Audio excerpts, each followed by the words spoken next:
Assalamualaikum Ustaz. Waalaikumsalam warahmatullahi wabarakatuh. Ustaz. Ya, rasanya, wow, Masya Allah. Ustaz, apa kabar Ustaz? Alhamdulillah. Apa? Masya Allah. Alhamdulillah. Tadi belum salaman sama tuh. Oh, iya, yang ini kelima. Ini double ini. Oh, Masya Allah. Ustaz Nuzul, apa kabar Ustaz? Waalaikumsalam. Sunnahnya tuh ketika berpisah sedikit Salaman. salaman lagi Ustaz. Oh, oke. Beliau ngamalin sunnah. Masya Allah. Masya Allah. Iya Ustaz, senang, merupakan suatu nikmat yang sangat besar bagi kita semua bisa mendapatkan waktu dari Ustadz Syafiq dan Ustadz Nuzul Hafidhahumullah Ta'ala untuk kita bersama-sama mendengarkan ulasan beliau tentang berlomba-lomba di dalam kebaikan. Kita mulai dari, kita persilakan mungkin ya lebih tepatnya kepada Ustadz Syafiq Hafidhahumullah Ta'ala. Silakan Ustadz. Jazakallah khair. Assalamualaikum warahmatullahi wabarakatuh. Waalaikumsalam. Alhamdulillah. Alladzi jama'ana 'alal huda wat tuqa. Segala puji bagi Allah Jalla Jalaluh yang telah mengumpulkan kita di atas petunjuk dan ketakwaan kepadanya. Kita melalui hari-hari yang indah, hari-hari dekat sama Allah, hari-hari tatkala kita bermunajat, kemudian kita bisa meneteskan air mata. Hari-hari di mana suara azan tatkala terdengar menyentuh hati kita dan menggerakkan kaki kita untuk ke rumah Allah. Walhamdulillahi tamla'ul mizan. Dan ingat, pujian bagi Allah itu memenuhi timbangan. Maka banyak-banyaklah mengatakan alhamdulillah. Allahumma salli wa sallim wa zid wa barik wa an'im ala sayyidina wa maulana Muhammad wa ala alihi wa ashabihi ajma'in.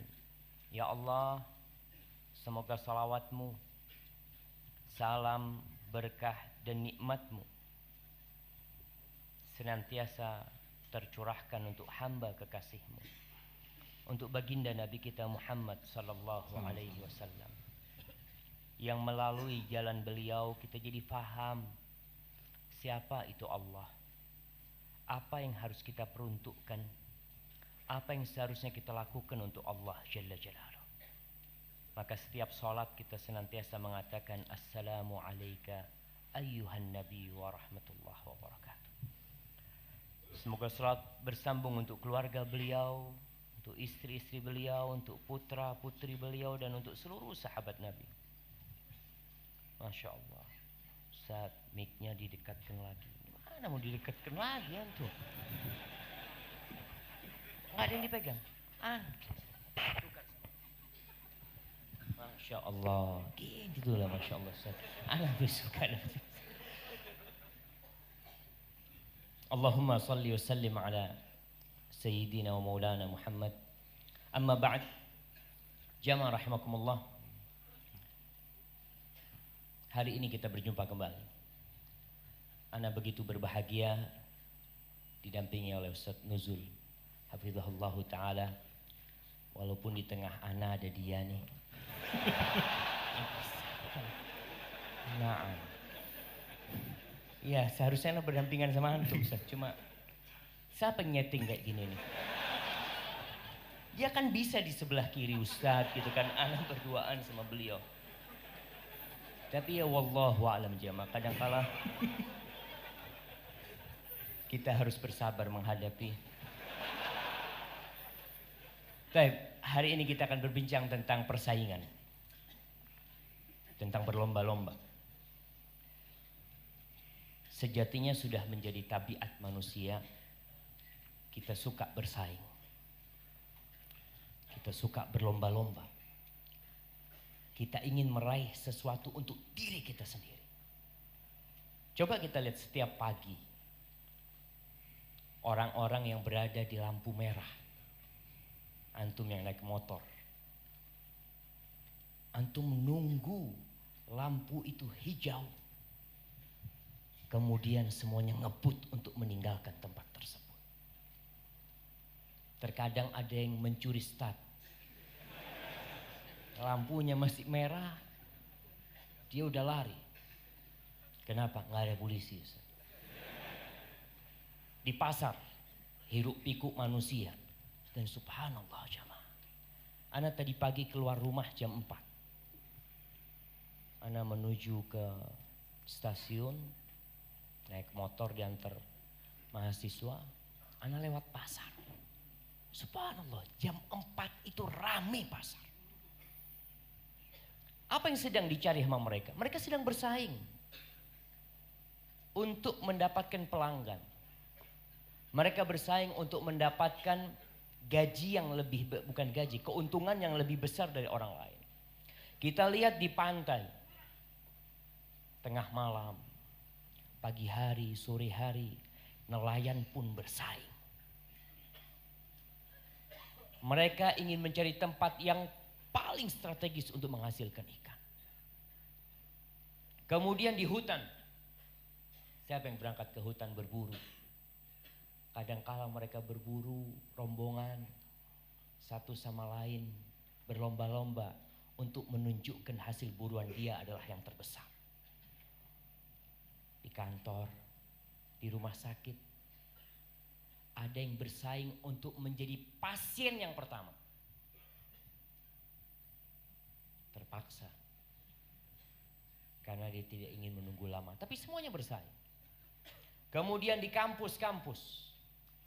Ketika dibuka pendaftaran. Pendaftaran PNS, pendaftaran untuk militer, untuk semua. Mereka semuanya bersaing. Di lapangan bola mereka bersaing. Sebentar lagi SEA Games. Asian Games. Insya Allah. Alhamdulillah ada Ustadz Nuzul. Kalau enggak kan salah Ustadz. Masya Allah. Jadi Asian Games. Apa bedanya SEA Games sama Asian Games? Fani. Apa bedanya? Tapi Asian Games jamaah. Kita semua persiapan. Yang di bulu tangkis, yang di renang, yang di apa lagi? Yang di sepak bola, yang di lari, yang diangkat beban, semuanya bersaing. Jamaah rahimakumullah, ada yang bersaing untuk berada di soft pertama. Antum jam berapa datang? 4:30, Masya Allah. Antum 5:20, kok bisa di sini antum? Dari pintu belakang mungkin. Lewat pintu belakang dia. Ini 4:30, antum 5:20. Gimana? Nyepil. Antum ngelangkain orang-orang ini. Insya Allah, barakallahu fiikum. Ada yang bersaing nih untuk berada di soft pertama. Ibu-ibu bersaing untuk berada di soft terakhir. Betul jamaah. Soft yang terbaik buat ibu-ibu itu yang terakhir. Yang di soft pertama nggak bener tuh. Ya bukan nggak bener Ustaz ya, kurang afdol gitu kan. Iya, karena khairu sufufin nisa akhiruha. Sebaik-baiknya soft para wanita itu yang paling akhir. Ada yang bersaing untuk bersedekah, untuk berhaji. Jadi sejatinya bersaing itu gak masalah jamaah. Tergantung bersaing untuk apa. Yang bersaing untuk kebaikan, yang berlomba-lomba untuk kebaikan, maka nanti Ustadz Nuzul akan berbicara tentang hal itu. Akan berbicara tentang bersaing yang tercela. Yang terkadang kita lebih semangat untuk berlomba-lomba mengumpulkan segunung emas yang bakal menjadi debu daripada bersaing segenggam debu yang menjadi segunung emas. Kita lihat, kita berada di ujung pasar, bukan di ujung, di puncak di atas pasar, Masya Allah. Rasulullah Sallallahu Alaihi Wasallam pernah bertanya kepada para sahabatnya dari Abdullah bin Amr bin As radhiyallahu taala anhuma an Rasulillah Sallallahu Alaihi Wasallam Beliau mengatakan, "Idza futihat 'alaikum Faris war Rum, ayu qaumin antum?" Para sahabat hidup miskin. Sebagian di antara kita miskin. Buktinya apa? Ya ini soft pertama Ustaz. Kalau ada fulus kadangkala softnya terakhir. Kadangkala orang yang di soft pertama itu lagi susah. Maka Nabi alaihissalatu wassalam mengatakan kepada para sahabatnya, kalau nanti ditaklukkan Romawi dan Persia, dan Nabi yakin akan ditaklukkan Romawi dan Persia, kalian akan menjadi orang seperti apa? Modelnya kalian seperti apa? Tetap di soft pertama? Tetap qiyamul lail? Tetap sholat duhanya? Sahabat Nabi Abdurrahman bin Auf radhiyallahu taala anhu mengatakan, naqulu kama amaranallah. Kita akan menjadi seperti yang Allah perintahkan. Kita akan mengabdi kepada Allah. Kita akan dekat sama Allah. Kita akan menggunakan harta itu di jalan Allah. Itu keinginan. Semua memiliki keinginan untuk berbuat baik. Antum, kira-kira kalau punya duit 5 miliar, jadi apa antum? Ada di soft sini? Kira-kira masih di soft sini? Jamaah percaya antum jamaah. Kira-kira antum masih di soft sini? Menurut antum kira-kira? Inginnya masih di sini kan? Inginnya. Tapi kenyataannya, wallahu a'lam. Dan Nabi alaihissalatu wassalam menyingkap tabir bagaimana tatkala dibukakan pintu dunia ini. Beliau mengatakan sallallahu alaihi wasallam, awa ghaira dzalik, atau selain itu kalian tatanafasun. Ini yang pertama. Kalian akan berlomba-lomba. Kalian akan bersaing untuk memiliki sesuatu. Jamaah, yang punya rumah dinas ingin punya rumah sendiri. Yang punya mobil dinas ingin punya mobil sendiri. Yang punya istri, nggak ada istri dinas kan, istri sendiri dia. Tapi artinya manusia ingin memiliki sesuatu untuk dirinya. Dia nggak cukup dengan rumah yang sejatinya sama rumah dinas dengan rumah sendiri, sama-sama akan ditinggalkan.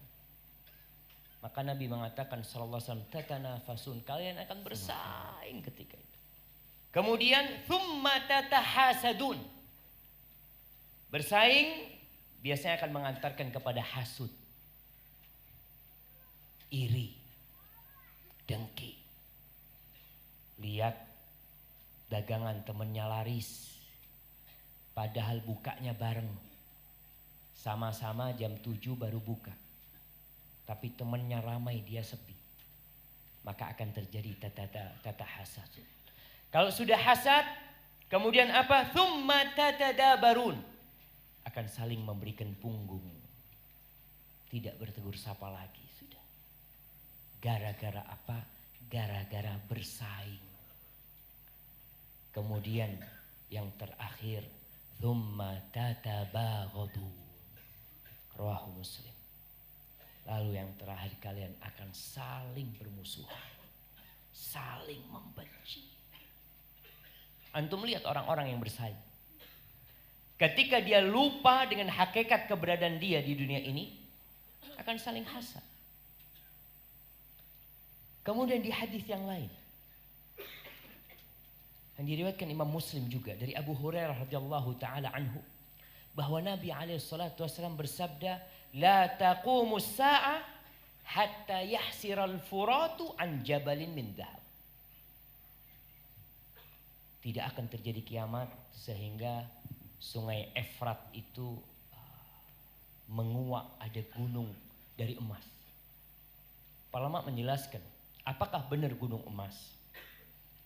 Atau tentang kanz min dhahab, tentang ditemukannya nanti harta tersimpan dari emas yang jumlahnya banyak sekali. Jadi bukan di sungainya. Bisa jadi memang ada gunung emas, tapi yang Nabi sebutkan SAW nanti akan terjadi. ada harta tersimpan berupa emas. Baik, beberapa waktu yang lalu di Jember itu ditemukan batu giok, gunung giok. Itu orang mau bunuh-bunuhan, berebut untuk mengambil secuil batu tersebut. Akhirnya dikasih land sama polisi untuk menyelamatkan manusia. Tapi nanti ketika tersingkap gunung emas di sungai Efrat itu, ketika tampak harta tersimpan emas itu, apa kata Nabi SAW? Kira-kira antum kalau ada di situ, antum kalau ada di situ ngapain kira-kira antum? Melihat ada gunung emas, apa yang antum lakukan? Biasa-biasa aja.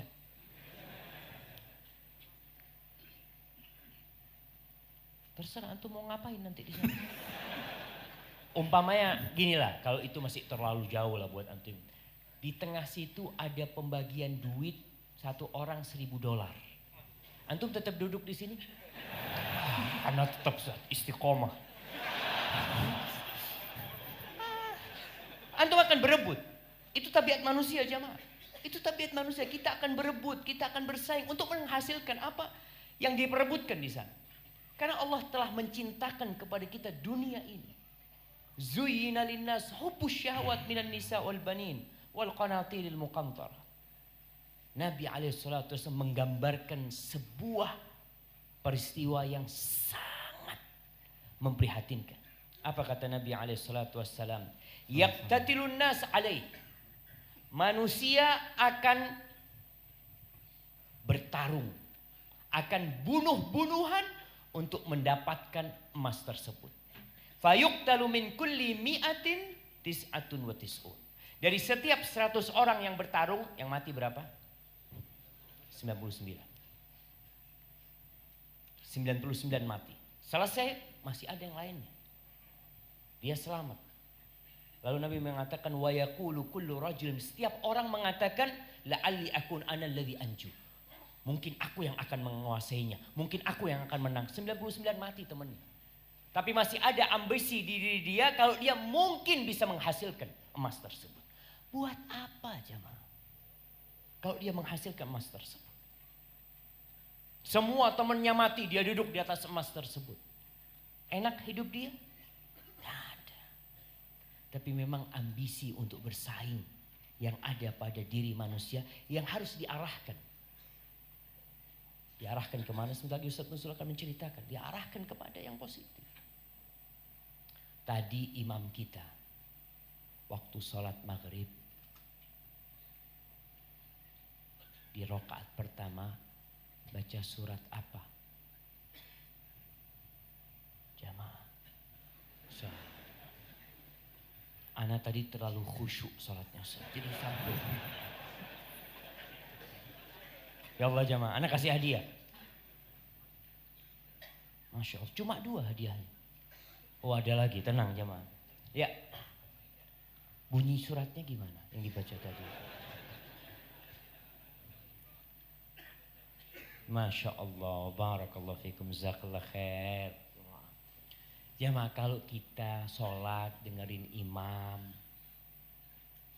insya Allah selesai sholat imannya bertambah.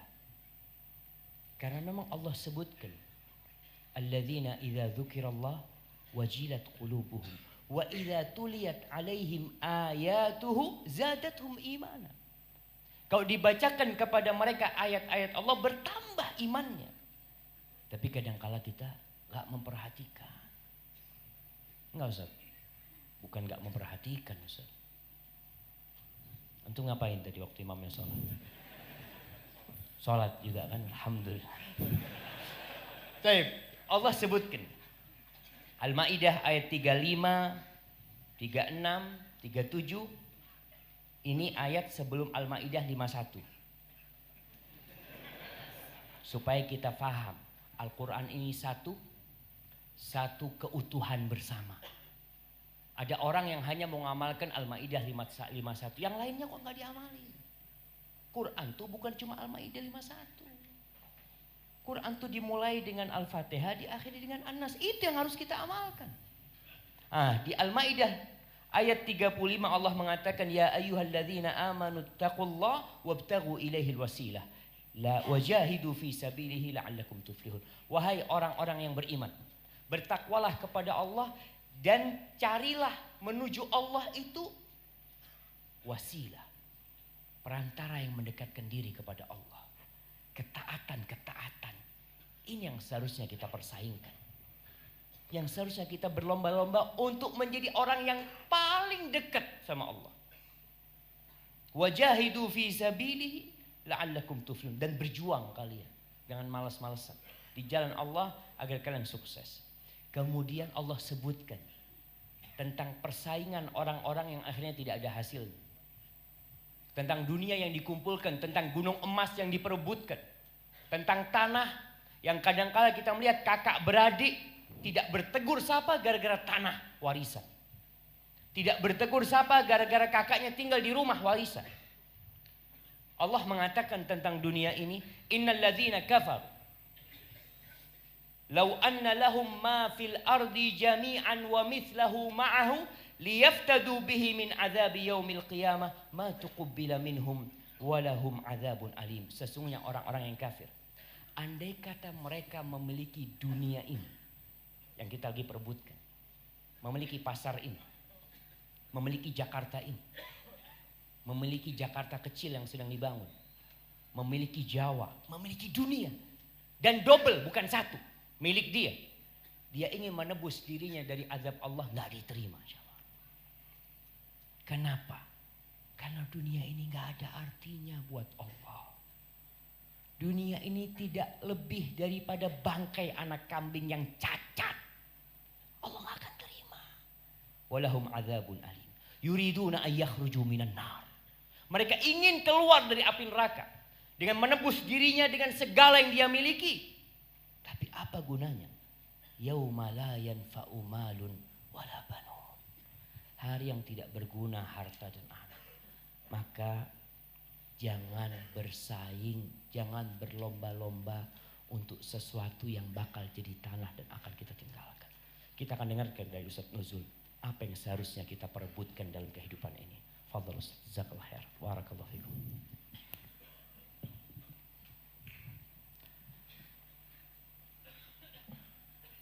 Assalamualaikum warahmatullahi wabarakatuh.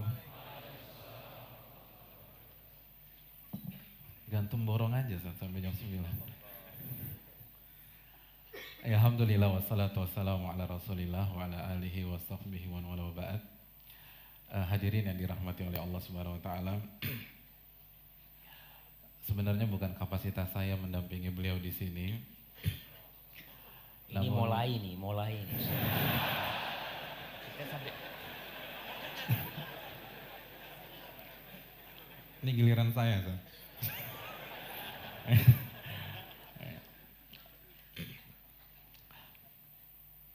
Dalam kitab Wafayatul A'yan ada sebuah kisah menarik. Kisah antara seorang ulama besar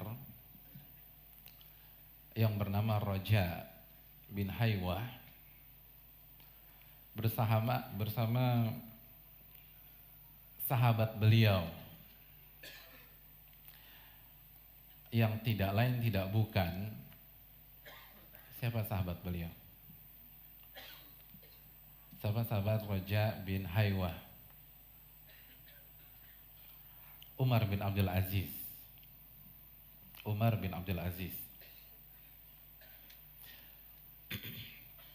Diceritakan pada saat itu Raja bin Haywah rahimahullahu ta'ala membelikan baju untuk Umar bin Abdul Aziz seharga 6 dirham.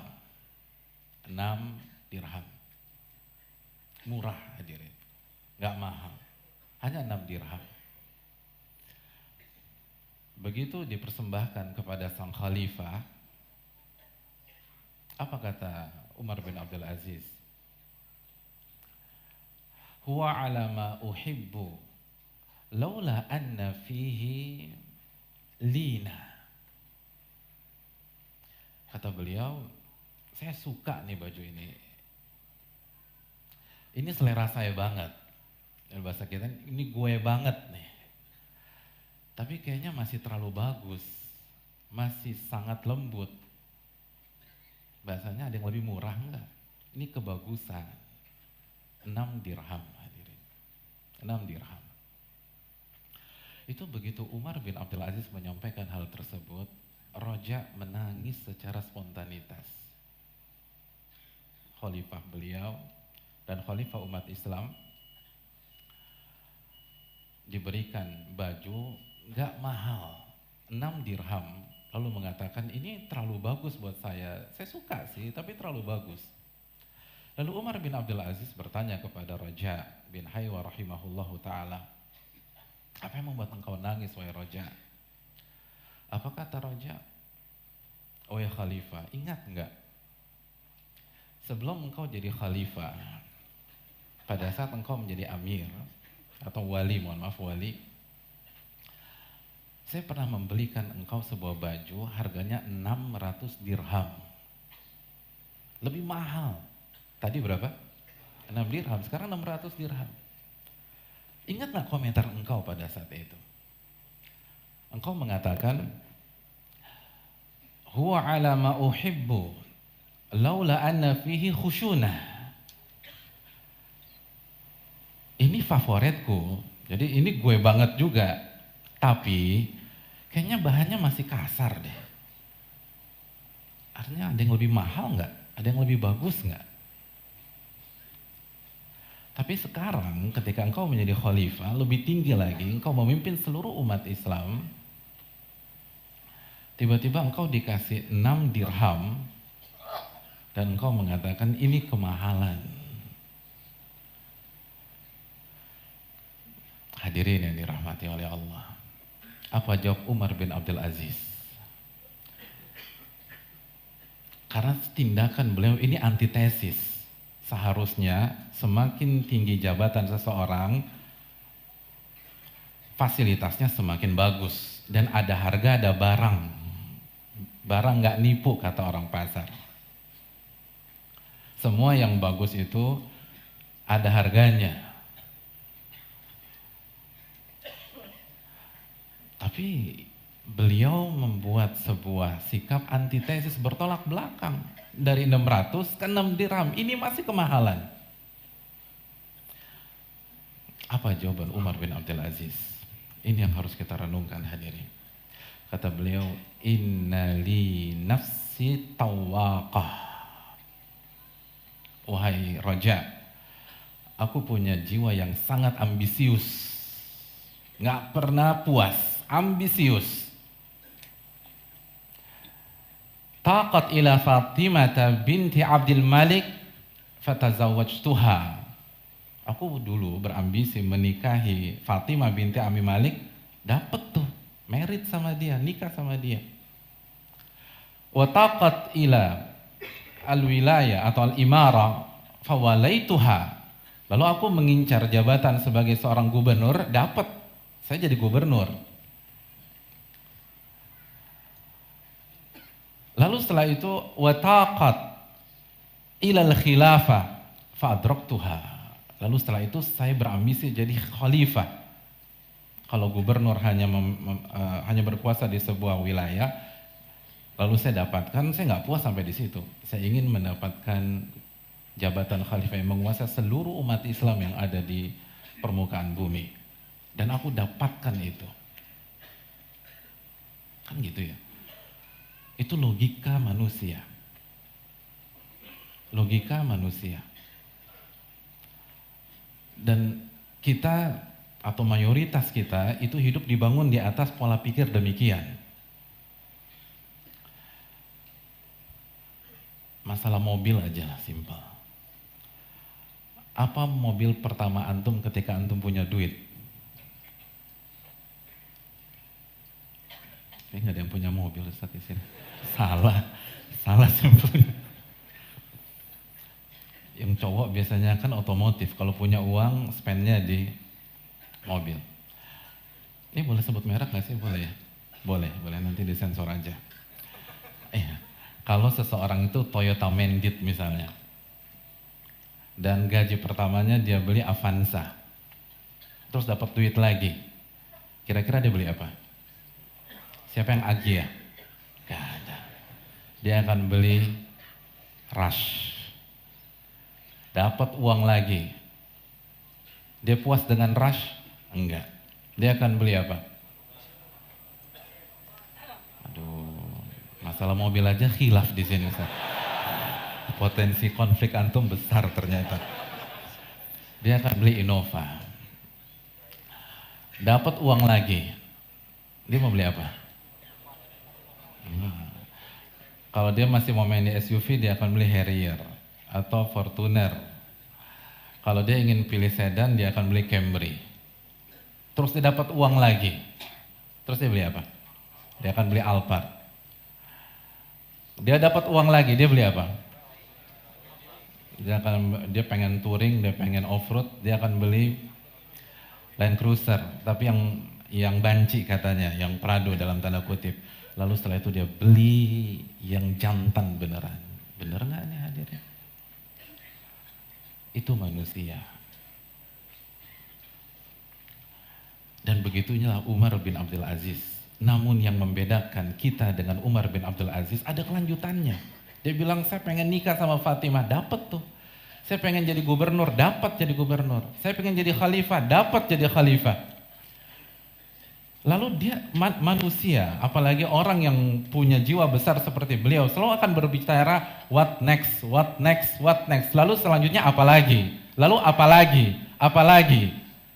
Lalu dia berpikir, taqat ilal jannah fa'arju an udrikaha insyaallah.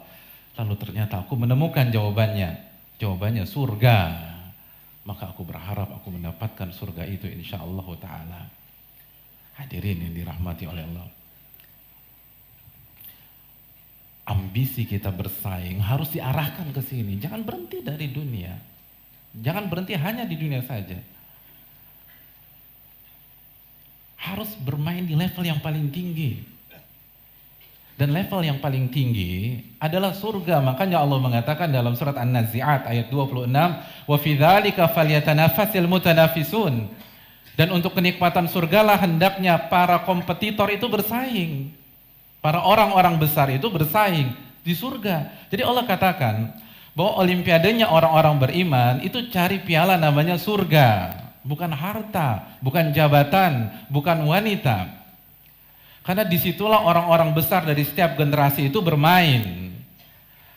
Para pakar berkompetisi. Wali-wali Allah itu mainnya di sana hadirin sekalian. Para nabi, para rasul. Apa kata Allah Subhanahu wa taala dalam surat Al-Anbiya ayat 90? Innahum kanu yusari'una fil khairat wa yad'unana raghaban wa rahaba. Dan para nabi dalam sebuah tafsir yang lain ini Zakaria, Yahya dan istrinya Zakaria, itu mereka senantiasa berlomba dalam kebaikan, berlomba dalam amal soleh, berlomba dalam ibadah kepada Allah Subhanahu wa taala. Para nabi hadirin bermain di sana. Bukan bermain di level kekuasaan semata, bukan bermain di level harta saja. Para nabi mainnya di sana. Kalau antum gila bola, target antum main di Liga Champion. Kenapa main di Liga Champion? Saya ingin tanya, misalnya Real Madrid nggak juara atau nggak sampai 4 besar, kira-kira Ronaldo masih di Real Madrid apa enggak? Bisa pindah. Kenapa? Karena dia nggak mau main di kompetisi di bawah Liga Champion. Kenapa?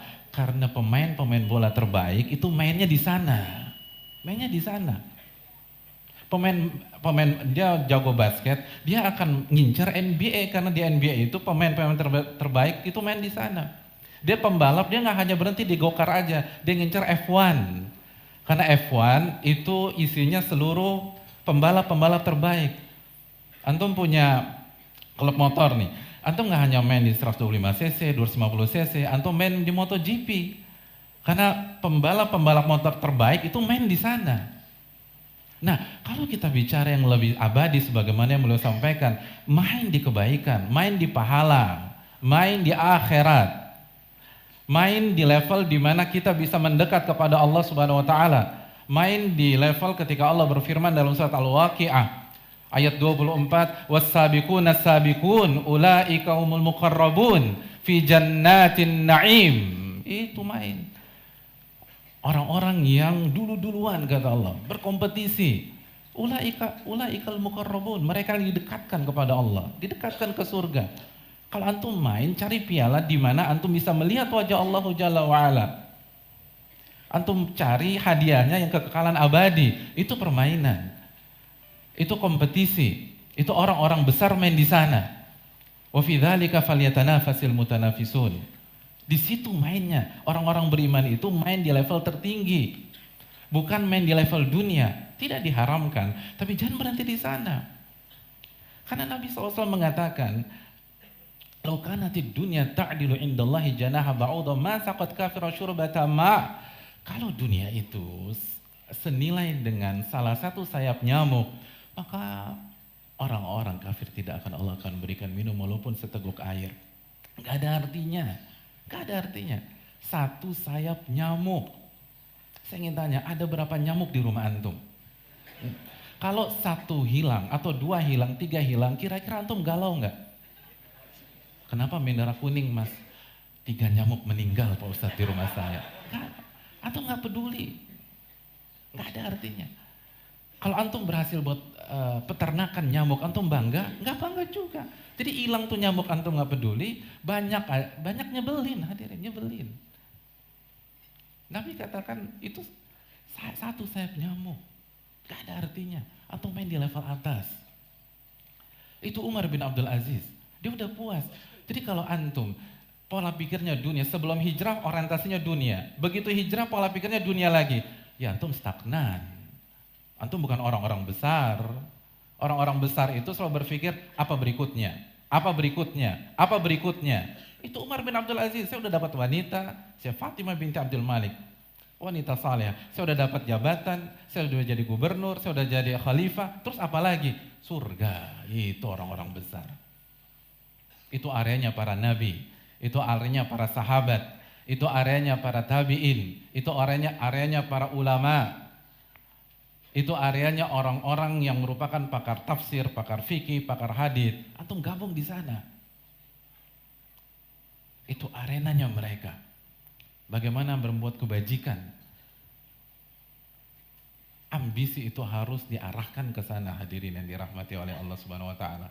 Karena Nabi kita sallallahu alaihi wasallam yang kita bersalawat kepadanya, yang kita cintai melebihi diri kita. Umar mengatakan, engkau aku cintai daripada seluruh pihak yang ada di muka bumi ini kecuali diriku. Apa kata Nabi? La ya Umar, hatta akuna ahabba ilaika min nafsik.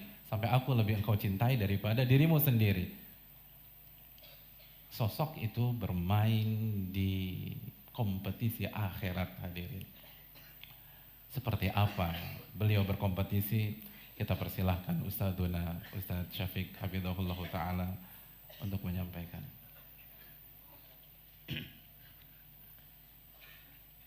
Masya Allah.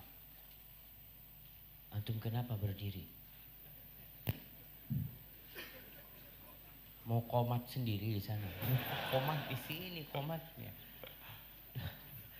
Masya Allah. Kita sampai jam berapa?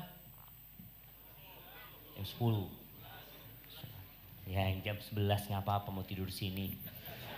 Kita berdua pulang Ustaz. Iya kita berdua. Jamaah rahimakumullah, subhanallah jamaah. Kita tadi mendengar bagaimana Umar bin Abdul Aziz rahimahullahu ta'ala ketika pada akhirnya dia tahu bahwa dunia ini tidak berarti apa-apa. Dia akhirnya rindu kepada surga Allah Jalla Jalla dan ingin meraihnya. Kita lihat bagaimana para nabi. Mereka bersaing untuk mendapatkan surga Allah. Nabi kita Muhammad sallallahu alaihi wasallam. Mu'ad bin Jabal itu kalau sholat Isya biasa sholat di Masjid Nabawi. Kemudian habis sholat Isya dia pulang ke kampungnya. Kampungnya itu namanya Bani Salimah. Dia jadi imam sholat isya di Masjid Bani Salimah yang sekarang dikenal dengan nama Masjid Qiblatain di Madinah tuh. Jadi dia sholat isyanya 2 kali. Yang pertama wajib bersama Nabi SAW menjadi makmum, kemudian dia jadi imam di Masjid Bani Salimah. Suatu hari Mu'ad sholat baca Al-Baqarah. Ada satu jamaahnya kabur jemaah. Gimana nih baca Al-Baqarah? Akhirnya ada masalah. Mu'ad menuduh orang itu dengan tuduhan yang tidak tepat. Akhirnya berita itu sampai kepada Nabi SAW. Nabi marah kepada Mu'ad. Afattanun ya Mu'ad. Apakah engkau mau membuat fitnah, membuat kekacauan? Kalau engkau jadi imam, bacalah sabbihisma rabbikal a'la hal ataka haditsul ghasyiyah. Karena di belakangmu itu ada jemaah yang tua, ada yang sakit, ada yang punya urusan. Akhirnya ditanyalah orang yang memisahkan diri dari jamaah Mu'ad ini. Kenapa engkau memisahkan diri? Dia ceritanya, Rasulullah, inni la a'rifu dandanataka wala dandanata Mu'ad. Aku ini nggak tahu siapa yang dicari sama Mu'ad, sama engkau juga aku nggak tahu. Cuma yang aku cari itu sih, aku minta kepada Allah masuk surga dan dijauhkan dari api neraka. Apa kata Nabi SAW? Haulaha nudandim. Sama kita. Kita tuh di sekitar itu tuh mainnya, nggak jauh-jauh. Kita minta dimasukkan ke surga dan dijauhkan dari api neraka. Dan Rasulullah SAW sampai bengkak kakinya jemaah. Kalau kita bicara bersaing ya, Nabi yang sudah diampuni dosa-dosa dia yang terdahulu dan yang akan datang, ternyata beliau tetap berusaha sekuat tenaga. Dengan tubuh beliau yang sudah tua renta sallallahu alaihi wasallam. Tetap beliau sholat malam. Kita sholat enggak? Sholat insya Allah. Iya, sholat. Tapi kadangkala alarmnya adzan subuh di setelnya. Allah ketika menyebut tentang penghuni surga, wabil ashari hum yastaghfirun, kanu qalilan minal laili ma yahja'un, wabil ashari hum yastaghfirun. Mereka sedikit tidur malamnya. Dan di akhir malam, di waktu sahur, mereka beristighfar. Rasulullah SAW ketika perang Badar, dalam hadis yang diriwayatkan Imam Ahmad dari Abdullah bin Mas'ud radhiyallahu taala anhu, dia cerita bagaimana semangat Nabi SAW untuk mendapatkan pahala, untuk mendapatkan surga. Ibnu Mas'ud bercerita, kunna yauma badrin kullu thalathatin ala ba'ir. Pada waktu menuju ke Badar, kita itu 3 orang naik 1 ekor onta. 3 orang naik 1 ekor onta. Gantian jamaah. Bukan 3 orang naik barengan, nggak jalan ontanya. Jadi 3 orang ini bergantian naik ontanya. Udah ditentukan, diatur. Fulan bersama fulan 3 orang, ini 1 ekor onta buat kalian bertiga. Kata Ibnu Mas'ud radhiyallahu taala anhu, wa kana Abu Lubabah wa Ali ibn Abi Thalib zamilai Rasulullah sallallahu alaihi wasallam. Abu Lubabah dan Ali bin Abi Thalib itu menjadi temannya Nabi alaihi salatu wasallam untuk menunggangi ontanya. Berangkat dari kota Madinah onta ini. Siapa yang naik duluan? Rasulullah SAW. Sesuai dengan kesepakatan jarak berapa kilo harus turun.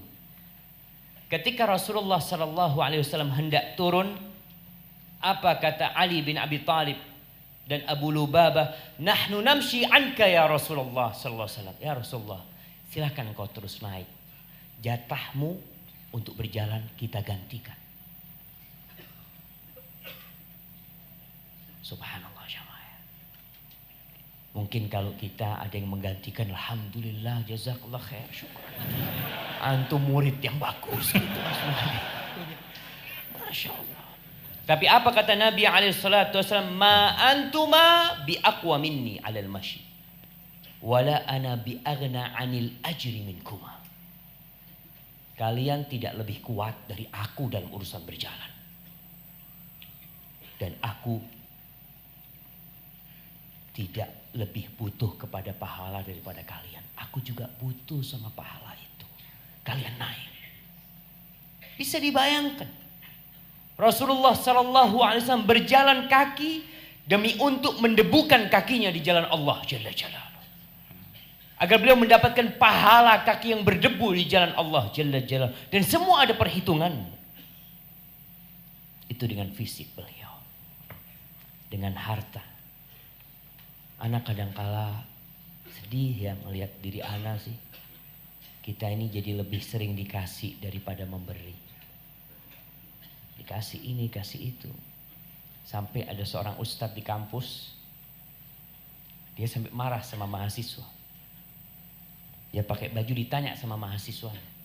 Ustadz dikasih siapa bajunya Ustadz? Marah nih Ustadz. Emangnya semua bajuannya dikasih orang? Kata dia. Karena kebanyakan barangnya dikasih orang memang. Subhanallah jemaah. Rasulullah SAW ketika hijrah. Beliau hijrah bersama Abu Bakar. Di siang hari itu beliau keluar dari rumahnya. Datang ke rumahnya Abu Bakar Siddiq radhiyallahu ta'ala anhu. Beliau mengatakan kepada Abu Bakar, kita berangkat hijrah. Apa kata Abu Bakar? Fakhud bi abi ya Rasulullah ihda rahilatayya hatain. Ya Rasulullah SAW, engkau ambil salah satu kendaraanku ini. Onta yang sudah aku persiapkan untuk hijrah ini. Ada dua, satu buat engkau. Ambil mana yang kau sukai. Apa kata Nabi SAW? Bisaman, aku bayar. Beliau tidak ingin pahala hijrahnya diambil Abu Bakar Siddiq radhiyallahu ta'ala anhu. Karena naik kendaraan yang diberi oleh Abu Bakar Siddiq radhiyallahu ta'ala. Beliau ingin beliau dapat pahala hijrah itu dengan harta beliau. Itu Nabi alaihissalatu wassalam. Beliau tetap bersaing untuk mendapatkan pahala. Jamaah. Ketika sampai Madinah. Dalam hadis riwayatkan Bukhari dan Muslim. Setiap kabilah ingin Nabi SAW singgah di perkampungan mereka. Onta ini berjalan dipegangin tali kekangnya. Sama orang-orang rebutan mereka. Mereka bersaing untuk mendapatkan Nabi SAW sebagai tamu mereka. Tapi apa kata Nabi SAW? Da'uha. Tinggalkan dia. Fa'innaha ma'murah. Onta ini sudah disuruh sama Allah. Berhenti di mana dia. Nggak usah kalian perebutkan. Sampai unta itu berhenti di satu tempat, kemudian berdiri lagi, kemudian kembali ke tempat yang tadi. Lalu Nabi SAW mengatakan, huna, di sini insya Allah kita bangun masjid. Beliau tanya kepada orang-orang, punya siapa ini? Punya Bani Najjar. Didatangkan, ternyata tanah itu milik dua anak yatim dari kabilah Bani Najjar. Dipanggil sama Nabi SAW.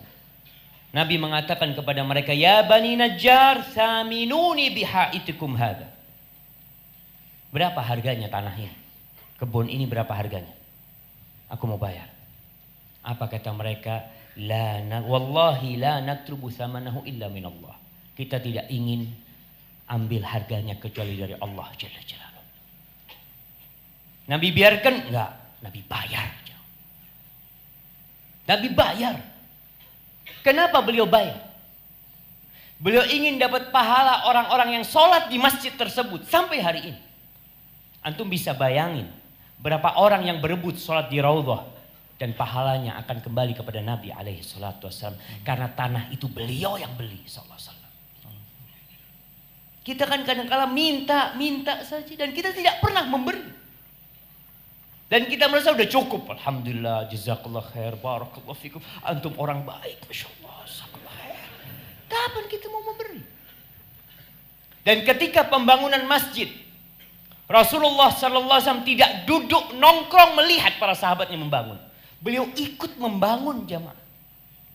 Beliau ambil batu bata itu, ikut bersama Bilal bin Rabah, ikut bersama Ammar bin Yasir. Sampai dikatakan Ammar itu bawa batu bata double. Yang satu buat Nabi alaihi salatu wassalam. Tapi Nabi pun tetap ikut pada waktu itu.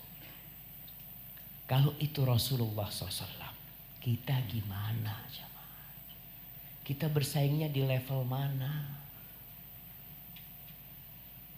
Itu Nabi. Dan antum akan lihat. Ternyata pendamping-pendamping Rasulullah sallallahu alaihi wasallam. Mereka benar-benar meniti jalan Nabi alaihi salatu wasallam. Dan mungkin kita akan dengar dari Ustaz Nuzul. Barakallahu fiikum. Fadhal Ustaz. Jazakallahu khair Ustaz. Sa'ad bin Abi Waqqas, teman-teman dan hadirin sekalian. Itu pernah sakit di kota Mekah. Sakit yang sangat parah. Dan beliau sendiri berpikir beliau tidak akan hidup lama. Pada saat itu Nabi dengan segala hiruk pikuk kesibukan beliau menyempatkan diri ke menjenguk Sa'ad bin Abi Waqqas. 1 dari 10 sahabat yang dijamin masuk surga. Lalu ketika dijenguk oleh Nabi SAW, apa yang disampaikan Sa'ad bin Abi Waqqas? Beliau mengatakan, "Ya Rasulullah, qad balagha bi minal waji'i ma tara wa ana dzu mal wa la yarithuni illa ibnatun li." Ya Rasulullah, saya sedang mengidap penyakit yang sangat parah sebagaimana engkau lihat sendiri dengan kedua matamu. Dan aku orang yang sangat kaya. Beliau bukan pamer, beliau sampaikan kekayaan beliau karena ada maksud setelah itu. Lalu beliau sampaikan, dan tidak, aku nggak punya ahli waris kecuali satu-satunya anak perempuanku saja. Apa kata Sa'ad bin Abi Waqqas?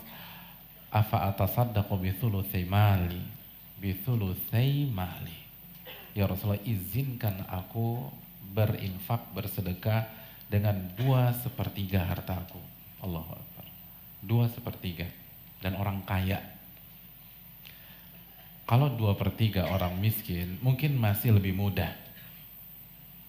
Saya tahu ada orang di dompetnya tinggal 10.000, terus ketika dia lihat nenek-nenek gendong cucunya dan kehausan, dia kasih tuh 5.000. Dia kasih 5.000.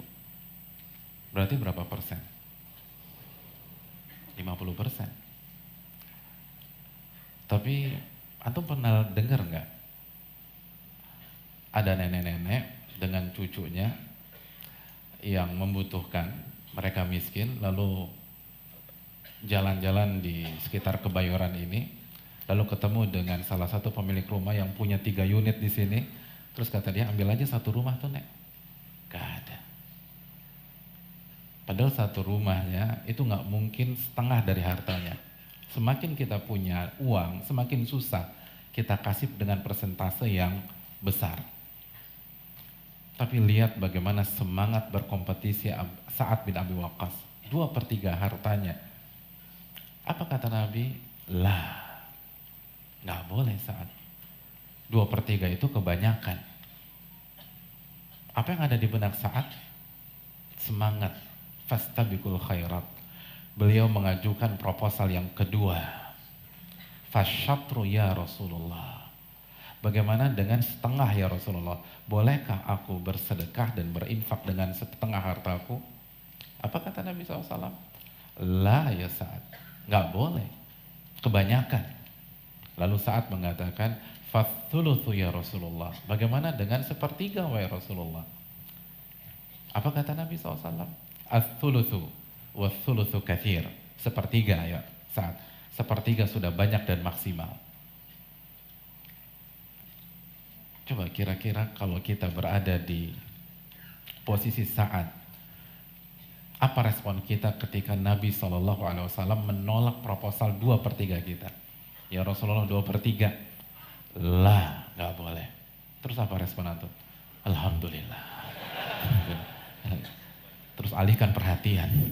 Kita bahas masalah yang lain aja. Politik kayaknya seru nih. Biar Nabi lupa. Karena basa-basi, nggak serius. Tapi saat memajukan proposal yang kedua. Dan itu berat. setengah harta dan orang kaya.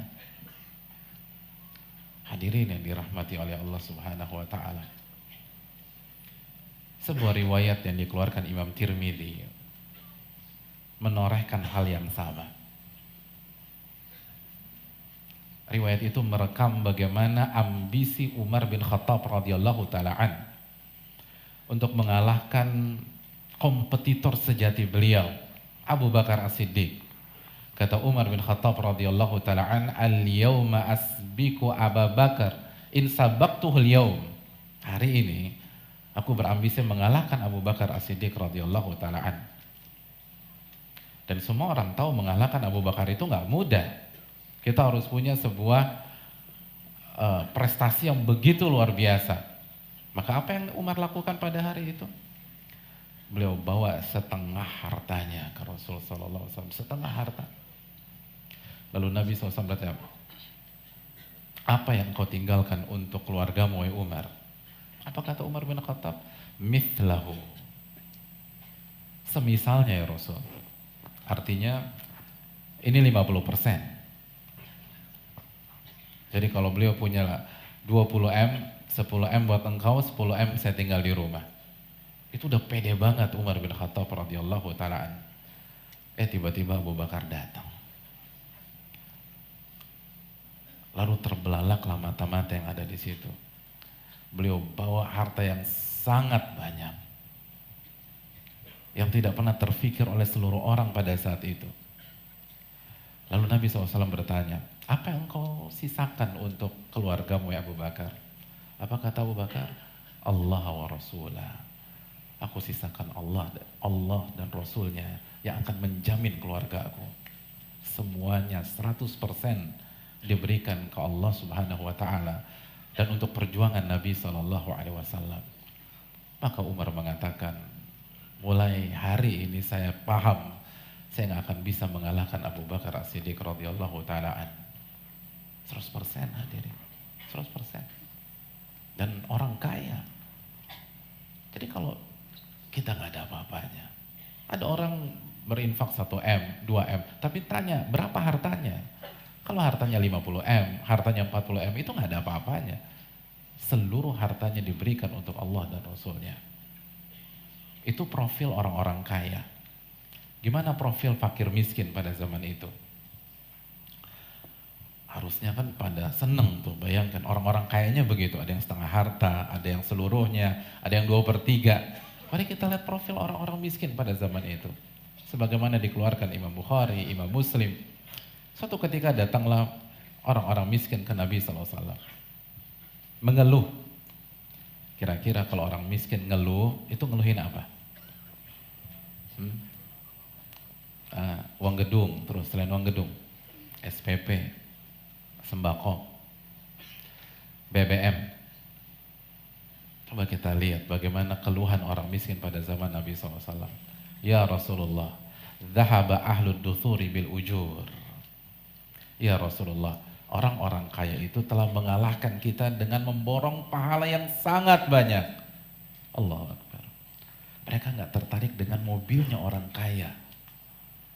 Mereka nggak tertarik handphonenya orang kaya.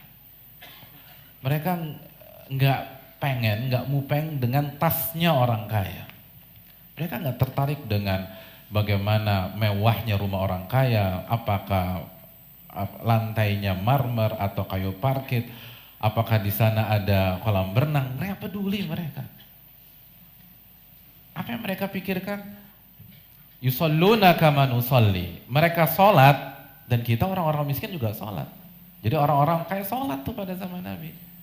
Orang miskin juga sholat. Wa yasumuna kama nasum. Orang-orang kaya pada puasa tuh ya Rasul. Kita juga puasa.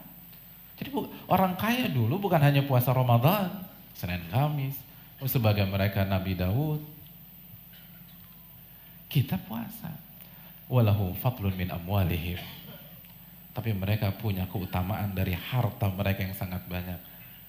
Yahujjuna biha wa ya'tamirun wa yatasaddaqun. Mereka berhaji dengan harta tersebut. Mereka berumrah. Mereka berinfak sedekah. Sedangkan kita nggak bisa. Ya Allah, itu yang dipikirkan orang miskin tuh. Jadi kalau bahasa Jawa, siriknya orang miskin tuh begitu. Begitu ke masjid, ya ada orang kaya di saf pertama. Begitu puasa, ya dia juga puasa. Terus kapan gue ngalahin dia? Begitu sedekah, kita lihat dia bagi-bagiin duit tuh, mikir tuh. Jadi pertanyaannya kapan kita bisa sedekah? Kapan kita bisa ngalahkan mereka? Mereka nggak tertarik dengan apa harta orang-orang kaya. Karena mereka tahu kalau harta itu tidak digunakan, itu hanya menambah hisab seseorang. Sebagaimana ucapan Ali bin Abi Thalib. Ali bin Abi Thalib mengatakan apa? Harta itu kalau haram adab, kalau halal hisab. Satu dari dua opsi aja. Kecuali kalau kita gunakan opsi yang ketiga, itu infakkan di jalan Allah Subhanahu wa ta'ala. Dan ini sesuai dengan ucapan Hasan al-Basri. Apa kata Hasan al-Basri? Manafasaka fi dinika fanafishu. Barang siapa yang berkompetisi dengan Anda tentang agama Anda, lawan dia. Jadi kalau ada orang yang main ikhlas-ikhlasan sholat, ikhlas-ikhlasan sedekah, lawan dia. Kita juga harus ikhlas dalam sholat, ikhlas dalam zakat, ikhlas dalam sedekah. Wa man nafasaka fi dunyaka fa'alqi ankan ad-dhahr. Kalau barang siapa ada orang yang bersaing dengan Anda, dengan dunia Anda, udah acukan saja dia, nggak usah diurusin. Kan dunia nyamuk, tadi kita sepakat. Beliau sudah sampaikan hafizahullah, dunia itu kata Nabi seperti atau lebih buruk daripada bangkai kambing yang cacat. Jadi kalau ada orang yang bersaing, jangan panas. Tetangga yang beli mobil mewah, antum jangan shock. Kan yang bayar pajak dia, bukan antum. Kenapa antum yang shock? Jadi biasa aja.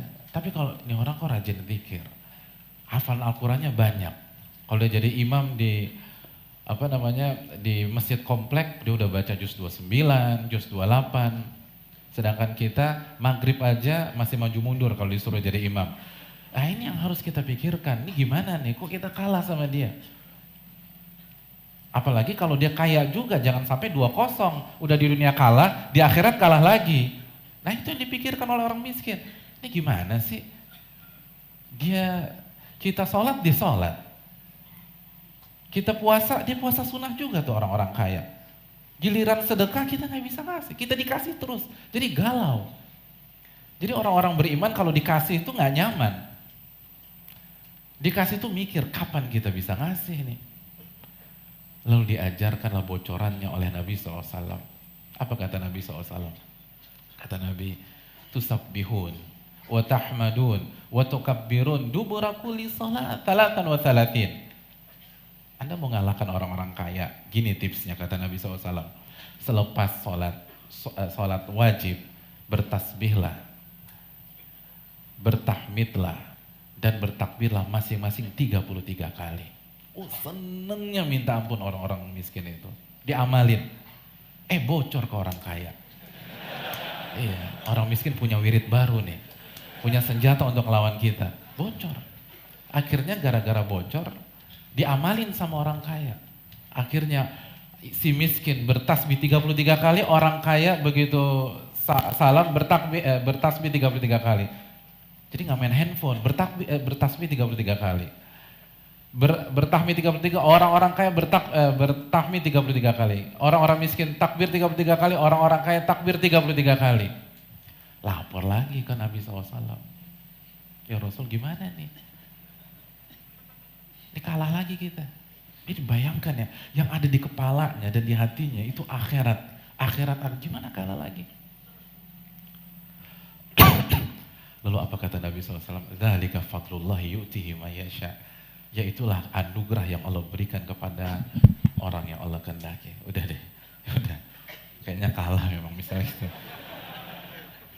Jadi hadirin yang dirahmati oleh Allah, itulah profil orang-orang yang mengikuti para Nabi dan Rasul, khususnya Nabi Muhammad SAW. Dan bagaimana dengan kita yang mengaku mengikuti jalannya Nabi dan para sahabat? Kita harus punya semangat berkompetisi seperti ini. Makanya Ibnul Wird pernah mengatakan, ini stata'ta alla yasbiqaka fil akhirah faf'al. Kalau Anda bisa membuat tidak ada yang bisa mengalahkan Anda dalam masalah akhirat, maka lakukanlah. Tetap berada di di posisi terdepan dalam ibadah tersebut.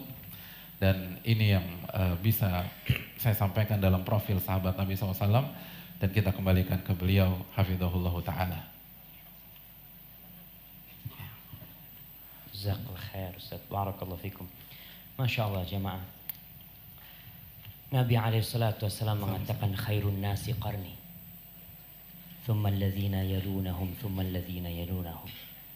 Sebaik-baiknya manusia adalah generasi di masaku, kemudian yang selanjutnya, dan kemudian yang selanjutnya. Kalau para sahabat radhiyallahu ta'ala anhum yang Allah ridha dengan mereka, mereka begitu bersemangat untuk menyaingi orang-orang kaya. Bagaimana dengan para tabi'in yang kompetitor? Ana jadi susah ngomong kompetitor. Nah, yang kompetitor mereka ini sahabat Nabi. Para tabi'in itu pesaing mereka adalah sahabat Nabi sallallahu alaihi wasallam. Disebutkan Abu Muslim Al-Khawlani, ini seorang tabi'in yang pernah dibakar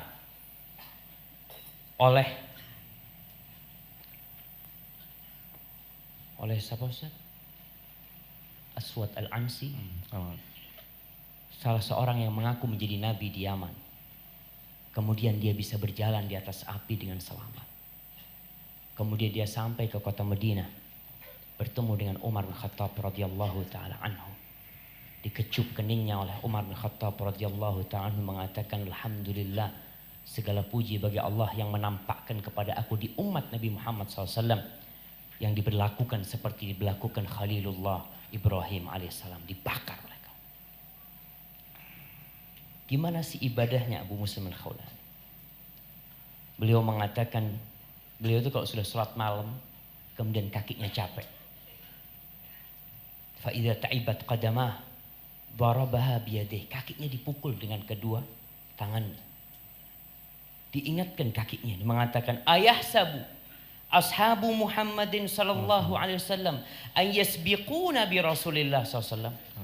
Apakah sahabat-sahabat Nabi mengira kita akan terkalahkan, nggak bisa dekat sama Nabi alaihi salatu wasallam? Kita umatnya ini nggak bisa dekat sama Nabi alaihi salatu wasallam. Dia lagi memperingatkan kakinya agar semangat beribadah. Lalu dia mengatakan, wallahi lanuzahimannahum alaihi fil haud.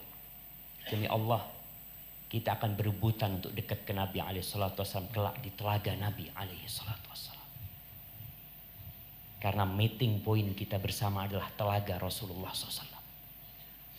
Tinggal siapa yang bisa mendekat dengan Nabi alaihi salatu wasallam adalah orang yang paling baik akhlaknya, yang paling banyak amalannya, yang paling banyak salawatnya kepada Nabi alaihi salatu wasallam.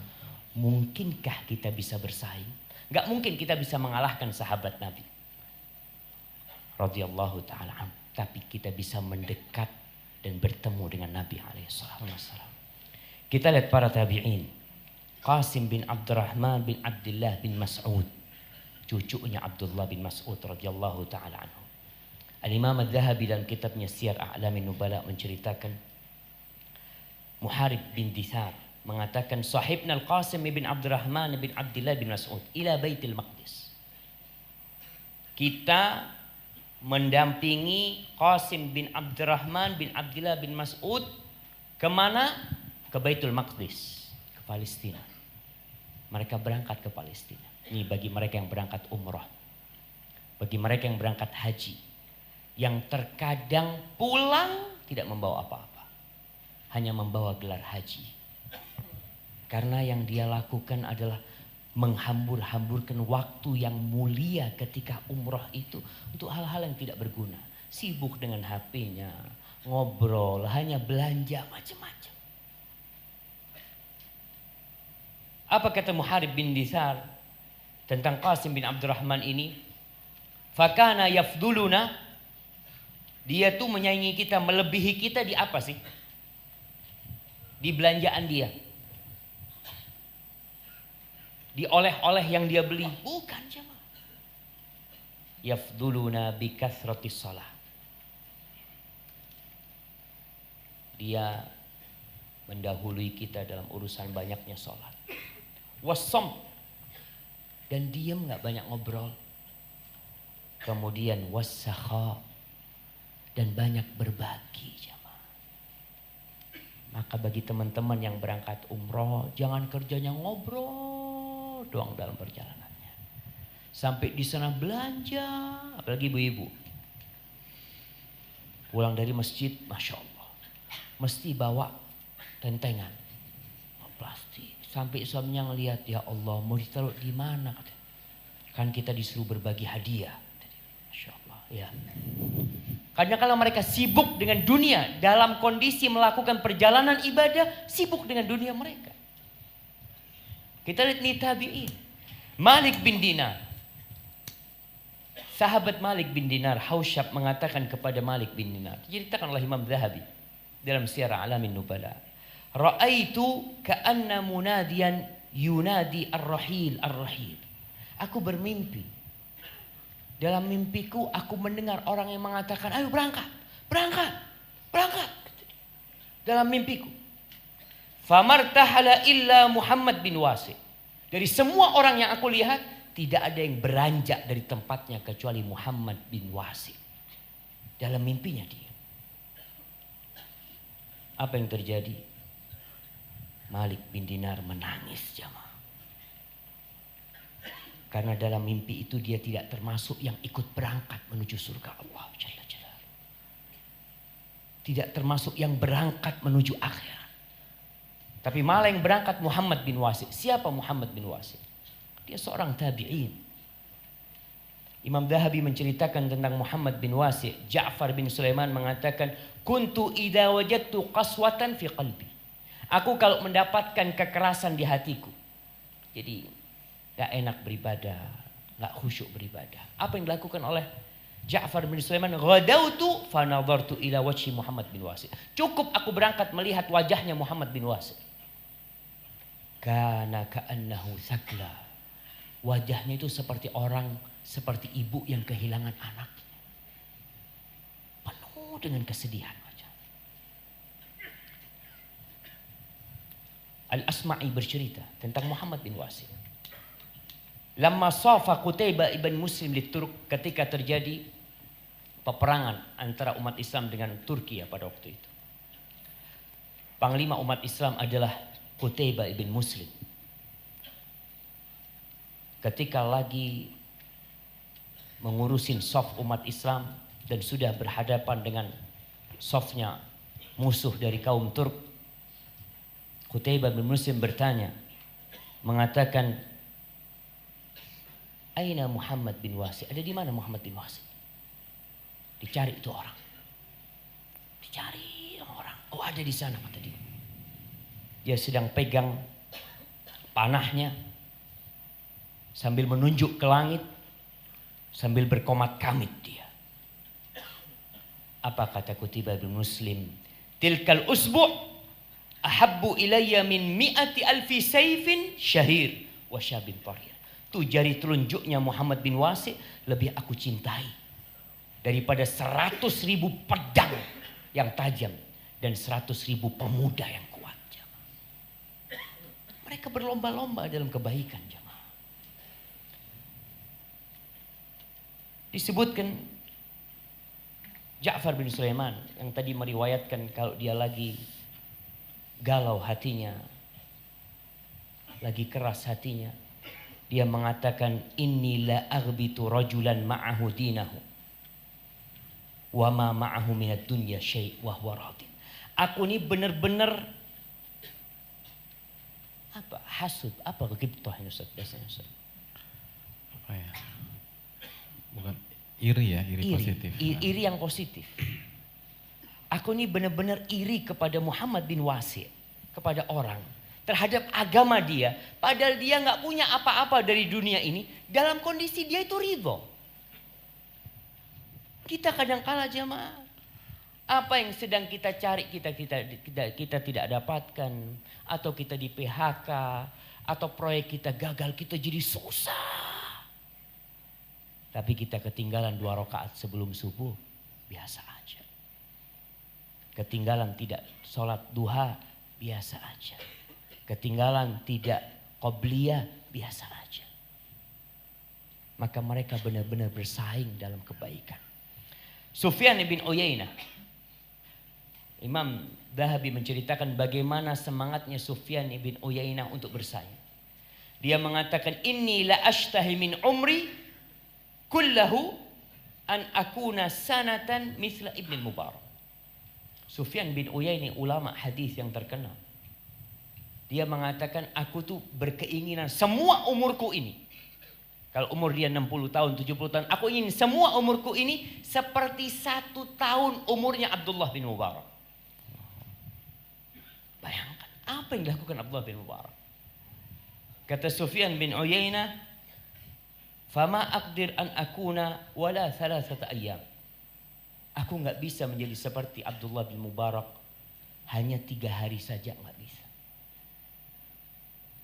Wallahi jamaah, Abdullah bin Mubarak ini kalau lagi padam lampunya, mati lampu, kemudian dihidupkan lampunya, orang-orang mendapati Abdullah bin Mubarak dalam kondisi menetes air mata di pipinya. Kenapa? Dia ingin dengan gelapnya di alam kubur. Dia ketika punya harta, dia sedekahkan kepada para ulama. Dia berangkatkan jemaah haji dengan biaya dari dia. Dia ikut berjihad, dan ketika jihad dia berada di saf terdepan. Ibn Uyainah ingin menjadi Abdullah bin Mubarak. Sampai ada yang mengatakan Abdullah bin Mubarak ini kalau disandingkan dengan para sahabat Nabi, sepertinya sama dia dengan para sahabat Nabi, kecuali satu. Dia tidak pernah melihat Rasulullah SAW. Abu Ahmad Al-Qalabisi disebutkan oleh Adz-Dzahabi, ini cerita terakhir tentang tabi'in ya. Dia bercerita bahwasanya ada seorang yang berbagi duit sebanyak 40.000 dirham. Dia bagikan kepada fakir miskin. Lalu salah seorang yang zuhud berkata kepada Abu Ahmad Al-Qalabisi, mengatakan, ama tara ma anfaqa hadha wa ma qad amilahu wa nahnu la narji ila syai'in nunfiquhu ma indana syai'. Engkau enggak lihat tuh apa yang dilakukan orang itu? Bisa bersedekah, dia bagi-bagi, perbuatannya begitu mulia. Sedangkan kita semua yang kita berikan hanya untuk kebutuhan kita sendiri, enggak pernah kita berikan kepada orang lain, enggak pernah kita berbagi. Terus apa yang harus kita lakukan? Famdi bina ila maut. Yuk kita berangkat ke satu tempat. Fadhahabna ilal madain. Lalu mereka berangkat ke Madain yang ada di Iran sana, ibu kota Persia dahulu. Dia berangkat ke sana. Fasallaina arba'ina alfa salat. Kemudian tuh orang-orang pada sholat sebanyak 40.000 sholat sunnah. Dia melihat orang kaya bersedekah 40.000 dirham, nggak bisa dia bersedekah. Apa yang dilakukan? Sudah memperbanyak sholat sunnah. Jadi tadi disebutkan oleh Ustaz Nuzul, tatkala kita melihat orang-orang yang berlomba-lomba dalam urusan dunia, kita berlomba-lomba dalam urusan akhirat. Bagaimana kalau kita melihat orang kaya berlomba-lomba dalam urusan akhirat? Apa yang harus kita lakukan? Semampu kita. Antum melihat orang itu sedekah, ya Allah, anak nggak bisa sedekah. Antum melihat orang itu bisa bangun masjid dengan memberi semen, memberi pasir kepada masjid itu. Antum punya tenaga, antum datang ke masjid itu, Pak, saya mau bantu bangun masjid ini. Nggak apa-apa, 3 hari nggak usah digaji. Mau antum jamaah? 3 hari nggak digaji. Wallah. Maka jamaah, pantas kalau Nabi SAW mengatakan bahwasanya itulah generasi terbaik jamaah. Mereka tidak terpesona dengan kehidupan dunia ini, tapi mereka benar-benar bersaing dalam urusan akhirat ini. Hadza wallahu a'lam bissawab. Mungkin ana serahkan kepada Ustaz Nuzul. Udah malam ini Ustaz. Udah malam. Nah Ustaz, ana lihat sebagian jemaah udah ada yang makan Ustaz. Enggak ngelihat. Jadi ustadznya pada semangat, dia Masya Allah. Jadi udah ada yang kelaparan Ustaz. Fadhol Ustaz. Hadirin yang dirahmati oleh Allah Subhanahu wa taala, terakhir mungkin ada pertanyaan, bagaimana kiat untuk bisa mengamalkan firman Allah fastabiqul khairat, maka berlomba-lombalah dalam kebaikan, berlomba-lombalah dalam amal soleh. bagaimana kiat bisa meniti apa yang dilakukan oleh Nabi SAW. Lalu apa yang dilakukan oleh para sahabat, para tabi'in. Bagaimana kiat kita bermain di level atas. Allah Subhanahu wa taala berfirman, karena satu kiat aja Ustaz ya. Antum 4 yang berikutnya ya. Allah berfirman dalam surat Al-Mu'minun ayat 61, ulaika yusari'una fil khairat wa hum laha sabiqun. Mereka adalah orang-orang yang berlomba-lomba mengerjakan atau cepat-cepatan mengerjakan kebaikan. Dan mereka selalu berada di posisi pertama atau di saf pertama ketika berbicara tentang kebaikan.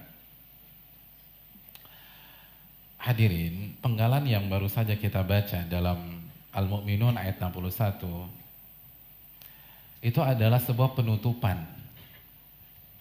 Sebelumnya Allah jelaskan siapa mereka.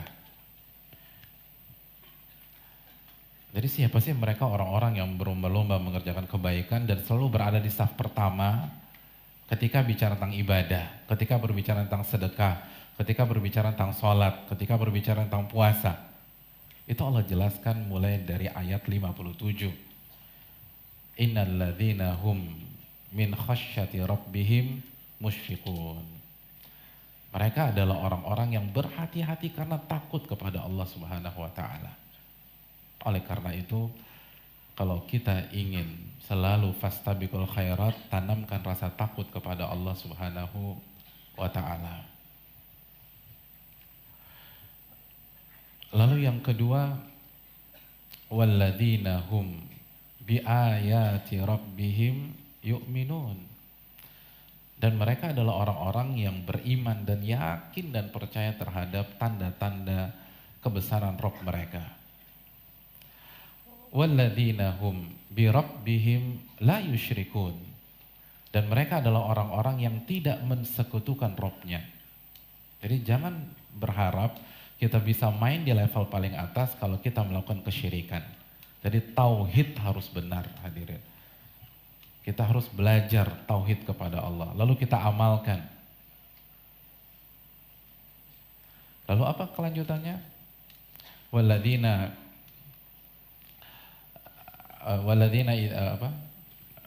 yu'tuna ma ataw wa qulubuhum wajila annahum ila rabbihim raji'un.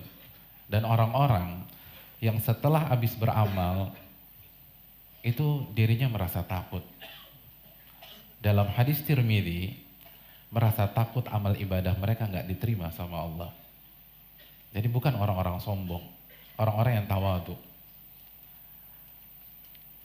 Orang-orang yang rajin ibadah, setelah ibadah khawatir Allah yataqabbala minhum, kata Nabi SAW. Mereka khawatir amal ibadah mereka gak diterima oleh Allah Subhanahu Wa Taala. Jadi amalan hati mereka kuat. Jadi mereka walladzina yu'tuna ma ataw wa qulubuhum wajilah. Rajin ibadah, tapi setelah ibadah mereka khawatir amal ibadah mereka gak diterima. Oleh karena itu Al-Muhasibi pernah mengatakan, man sahhaha batinahu bil muraqabah. Barang siapa yang memperbaiki jiwa dan hatinya dengan selalu merasa diawasi oleh Allah, maka Allah akan menghiasi untuk dirinya al-mujahadah wa tibai sunnah. Maka Allah akan menghiasi dan memberikan kekuatan kepada dirinya untuk benar-benar bersungguh-sungguh dalam beribadah dan mengikuti sunnah Nabi SAW. Oleh karena itu sekali lagi tafsir dari ayat-ayat di atas sangat panjang, tapi poin itu harus antum renungkan dan mungkin bisa dikaji di kesempatan lain. Antum pekan depan ke Jakarta lagi Ustaz ya? Kaji buku ayat ini. Ya mungkin itu dari saya dan Ustaz Syafiq Hafidhullah akan menambahkan kiat yang lain. Kayaknya udah cukup loh jamaah. Tapi anak akan bacakan sebuah hadis sebagai penutup sebelum kita masuk ke sesi tanya jawab. Dalam hadis yang diriwayatkan Abu Dawud dan Al-Hakim, Rasulullah sallallahu alaihi wasallam mengatakan, "Ad-du'adatu fi kulli syai' khairun illa fi amalil akhirah. Kata Nabi alaihissalatu wassalam, berlahan-lahan dalam atau ya pelan-pelan dalam segala sesuatu itu baik. Pelan-pelan naik motor itu baik. Pelan-pelan naik mobil itu baik. Gak terburu-buru itu baik. Kecuali fi amalil akhirah. Kecuali untuk urusan akhirat. Kalau antum mau sodakoh pagi hari, jangan nunggu sore. Antum mau berbakti sama ibu antum mau berbakti sama ayah antum, ingin memberikan sesuatu kepada mereka, berikan sekarang. Jangan nunggu esok. Mungkin esok orang tua antum meninggal dunia. Sehingga antum akan menyesal selama hidup antum tidak bisa berbakti sama orang tua antum. Antum ingin membangun sebuah masjid, mau transfer duit untuk bangunan masjid, kirim malam ini. Jangan nunggu besok. Karena belum tentu besok niat antum masih tetap jamaah. Tapi kalau sudah dikirim, gak bisa diambil. Antum pagi ngomong, ya Allah terlalu banyak kayaknya kan. Selesai, tapi alhamdulillah antum tinggal memperbaiki niat antum. Tadi disebutkan nama Ustaz Nuzul bahwasanya orang-orang itu bermuhasabah. Melihat yang sudah dia kerjakan kira-kira ikhlas enggak? Kira-kira diterima oleh Allah enggak? Maka dalam semua urusan akhirat segera. Kalau dengar azan jangan nunggu qomat. Sebagian orang dengar azan, oh masih lama qomatnya. Terus ngapain? Ngobrol. Akhirnya sampai masjid jadi imam dia. Imam masbukin, Ustaz. Imam yang para masbuk. Jangan ditunda-tunda untuk hal itu. Hadza wallahu a'lam bishawab. Baik, fadhal, mungkin kita masuk ke Sayyidina jawab. Antum kenapa pegang itu, Ustaz? Kita bagi tugas Ustaz. Masya Allah, kasihkan ke dia, Ustaz. Dia ngapain dari tadi di tengah sini, Ustaz? Tugasnya dia baca itu, Ustaz. Nah, fadhal antum ambil itu. Loh, fadhal. Satu. Masya Ada setelah Allah. beliau. Beliau yang jawab.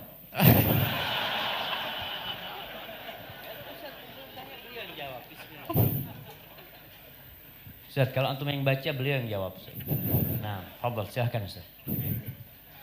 Assalamualaikum Ustaz Syafiq.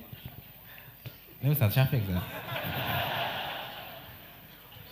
Saya mau bertanya kebaikan-kebaikan seperti apa yang bisa saya lakukan agar Allah ridho kepada saya, agar Allah lapangkan kesempitan saya. Karena saya adalah seorang yang baru berhenti dari bekerja dari tempat yang riba dan sedang terlilit banyak hutang. Dan sedang memiliki banyak tanggungan, yaitu keluarga besar saya. Jazakallahu khair, Ustaz. Masya Allah jamaah ya. Ya, ini buat teman-teman yang hijrah, yang mendapatkan banyak tantangan. Apa yang harus antum lakukan? Kalau bicara kebaikan apa saja yang harus antum lakukan? Yang pertama, banyak istighfar. Karena bertahun-tahun antum menantang perang Allah Jalla Jalaluhu.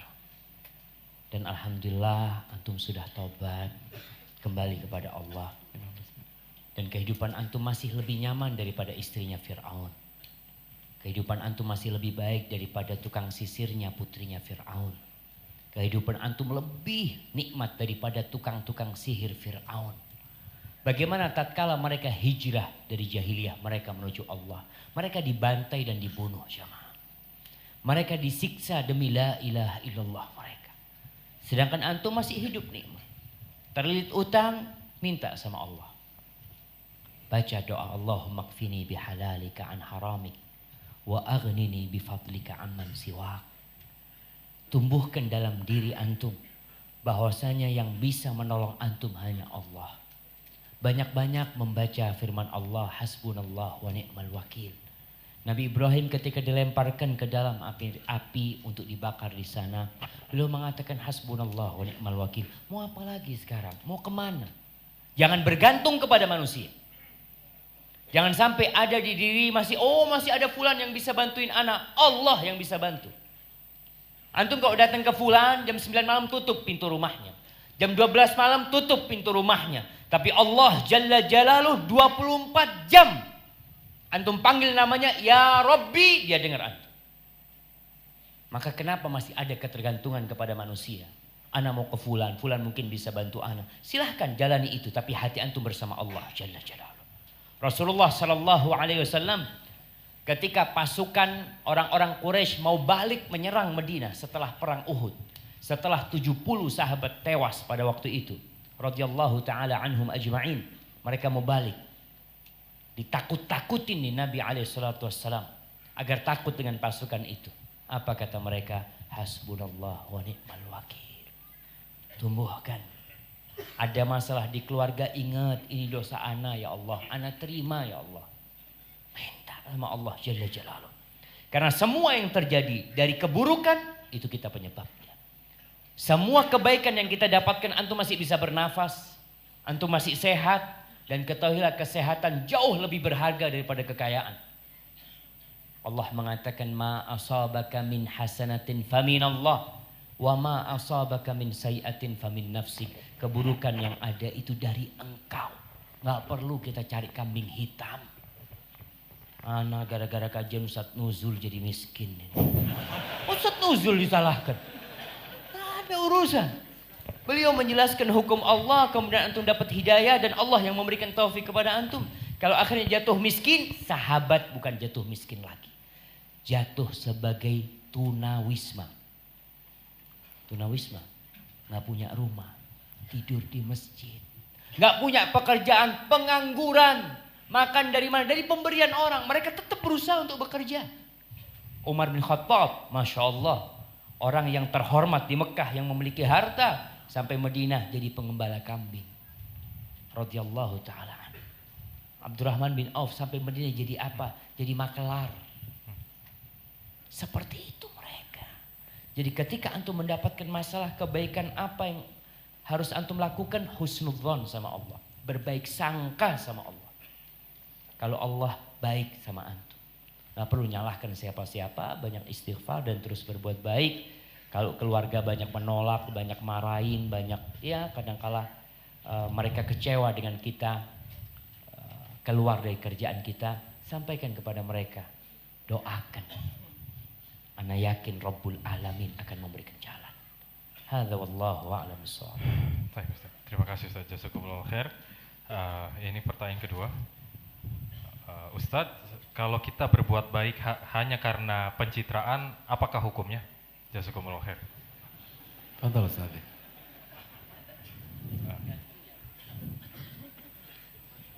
Fadhal Ustaz. Ini mau berlomba-lomba dalam kebaikan. Fadhal Ustaz.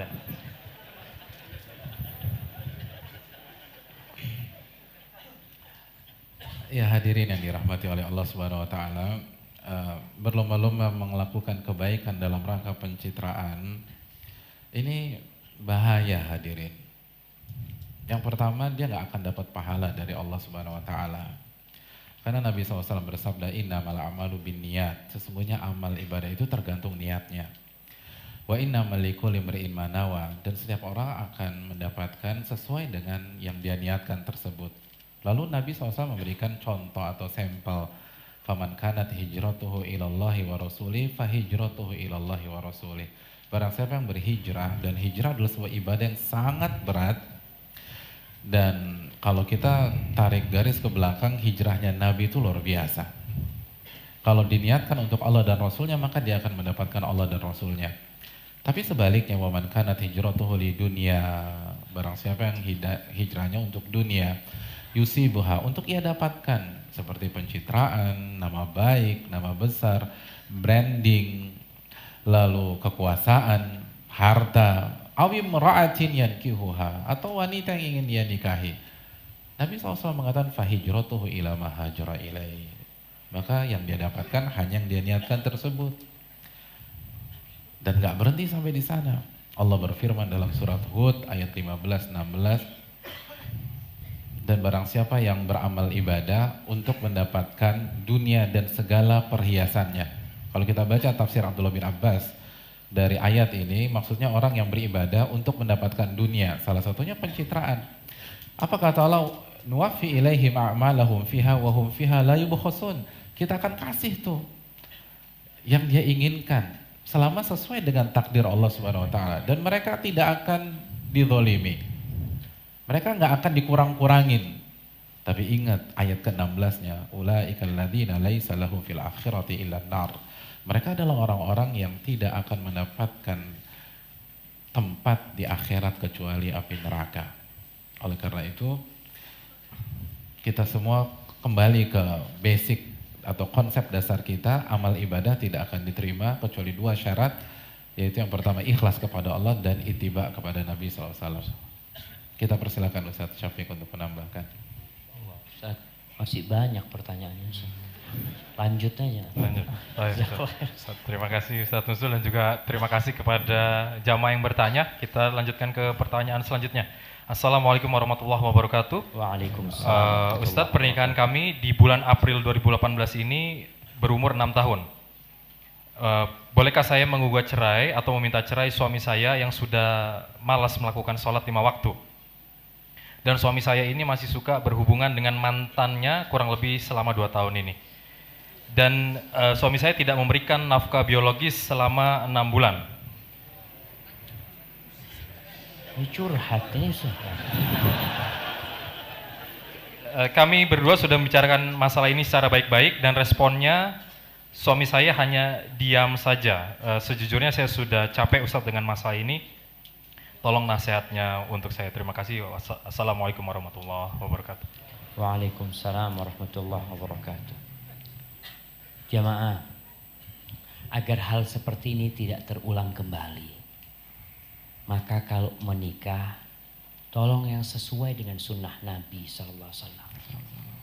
Mencari pasangan hidup itu yang benar, sehingga nggak kayak gini.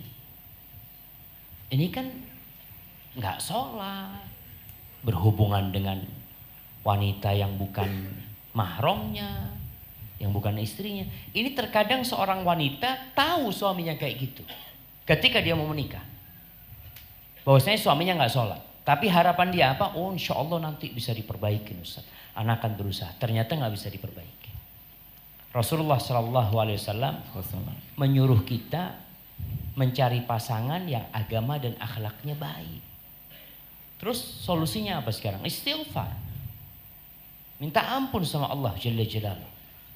Karena tidak mengikuti sunnah Nabi SAW dalam memilih pasangan. Yang akhirnya anti jadi korban sendiri. Gak perlu, sekali lagi jangan cari kambing hitam. Kita penyebabnya. Ayat tadi sudah dibacakan, keburukan yang terjadi itu karena kita. Maka kita yang berintrospeksi diri, banyak istighfar, mohon ampun sama Allah. Kalau mau gugat cerai dengan suami seperti itu nggak ada masalah. Kalau sudah tidak bisa dinasehatin, tidak bisa diperbaikin, maka khulu menjadi salah satu solusinya. Wallahu a'lam bishawab. Gimana menurut Ustaz? Katanya Ustaz. Masih banyak, Ustaz. Oh.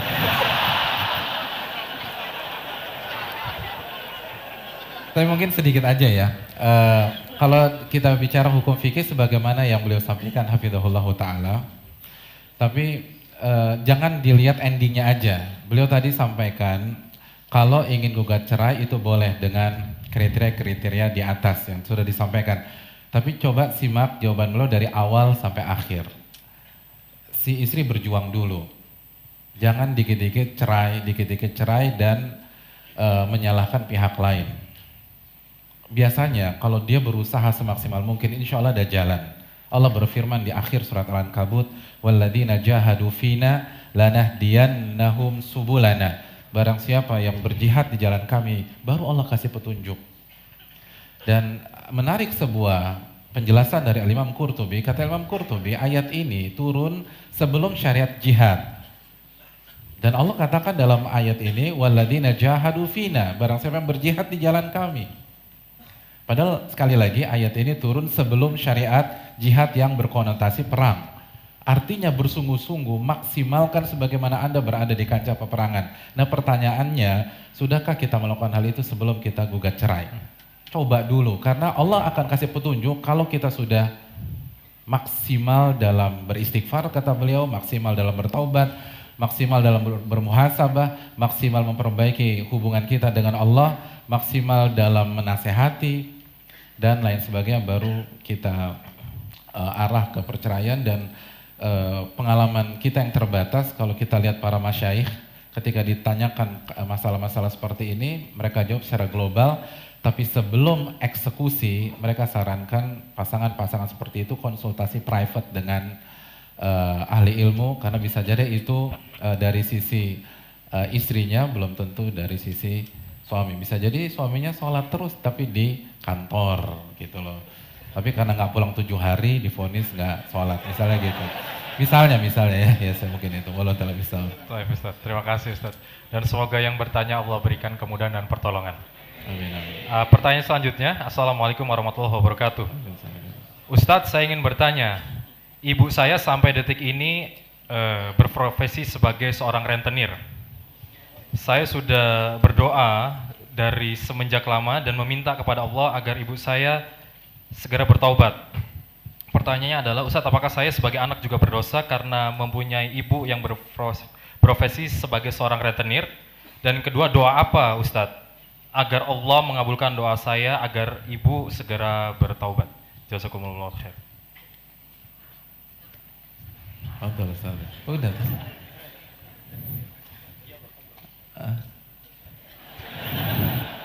Iya, terima kasih. Sedikit saja. Yang pertama, jamaah sekalian yang dirahmati oleh Allah Subhanahu wa taala.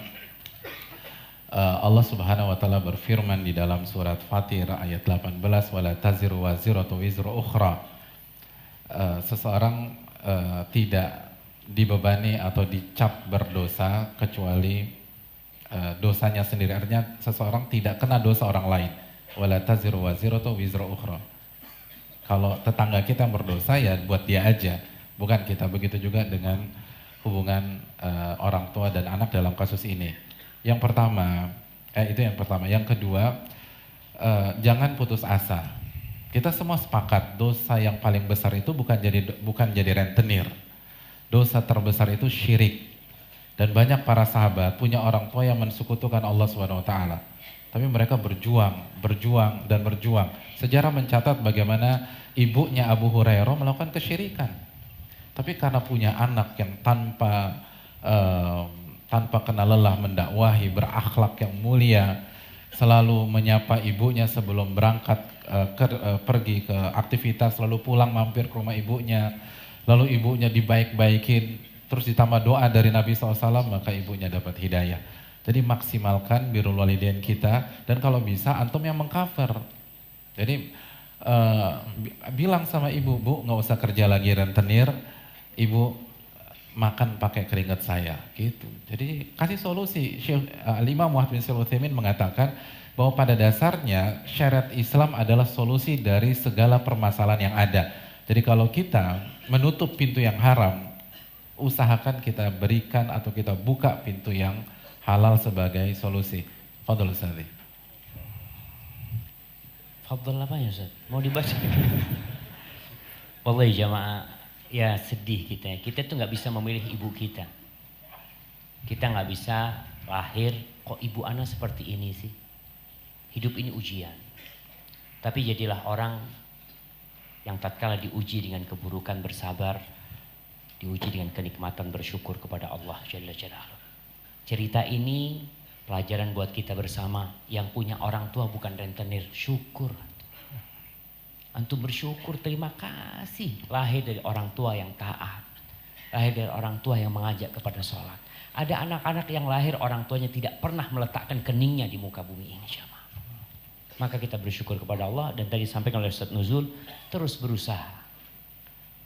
Dan usaha yang paling maksimal dari seorang anak, selain dia berdoa memohon kepada Allah Jalla Jalaluhu, dia cari jalan memberi nasihat kepada orang tuanya. Kalau nasihat dari dia nggak masuk, mungkin dari orang lain. Kadang-kadang orang tua sama anaknya siapa sih kau? Anak baru lahir ini itu. Tapi cari orang yang mungkin bisa memberikan nasihat kepada dia. Hadza wallahu a'lam bishawab. Kayaknya terakhir ini Ustaz. Ya, terima kasih Ustaz Jazakumullah khair. Kami juga mengucapkan terima kasih kepada jamaah semua atas pertanyaan yang diberikan, dan mohon maaf mungkin tidak semuanya bisa dijawab oleh kedua Ustadz kita karena keterbatasan waktu. Ini ada berita menarik Ustadz. Assalamualaikum Ustadz, maaf tolong sampaikan kepada yang tadi bertanya tentang berhenti dari bekerja dari tempat riba, ini ada hadiah, nanti bisa diambil di panitia. Tadi yang bertanya tadi Ustadz Syafiq Hafizahullah yang menjawab. Ini pertanyaan adalah, saya adalah orang yang baru berhenti dari tempat riba. Nanti tolong yang merasa pertanyaan dijawab nanti bertemu dengan panitia, ada hadiah insya Allah. Kalau beliau yang jawab dapat. Wah, jazakumullah khair Ustaz. Masya Allah, wa iyyakum, Masya Allah. Berlomba-lomba dalam kebaikan. Iya Ustaz. Ya, mungkin ini pertanyaan terakhir Ustaz Syafiq dan Ustaz Nuzul Hafizahullah Ta'ala. Assalamualaikum. Jazakumullah khairan Ustaz atas ilmunya. Semoga Allah menjaga Ustaz dan keluarga. Insya Allah dalam waktu dekat ini anak akan fastabikul khairat, yaitu menikah. Oleh karena itu anak ingin mendapatkan nasihat dari Ustadz Syafiq dan Ustadz Nuzul Hafizahumullah Ta'ala, dan anak harap Ustadz memberi nasihat serta doanya. Syukran. Berarti dua ini Ustadz. Ya diundang Ustadznya kalau ngasih nasihat, ya Ustadz. Undangan di sini nggak bisa jemaah nasihat pernikahan, nanti kalau lagi walimah insya Allah kirim undangan ke Ustadz Nuzul, insya Allah beliau akan menyampaikan nasihat. Barakallahu.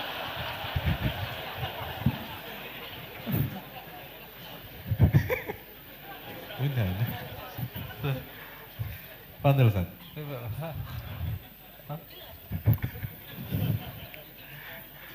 Kesimpulan. Oke. Ya, nasihat singkatnya ya. Terima kasih kepada yang bertanya. Nasihatnya belajar,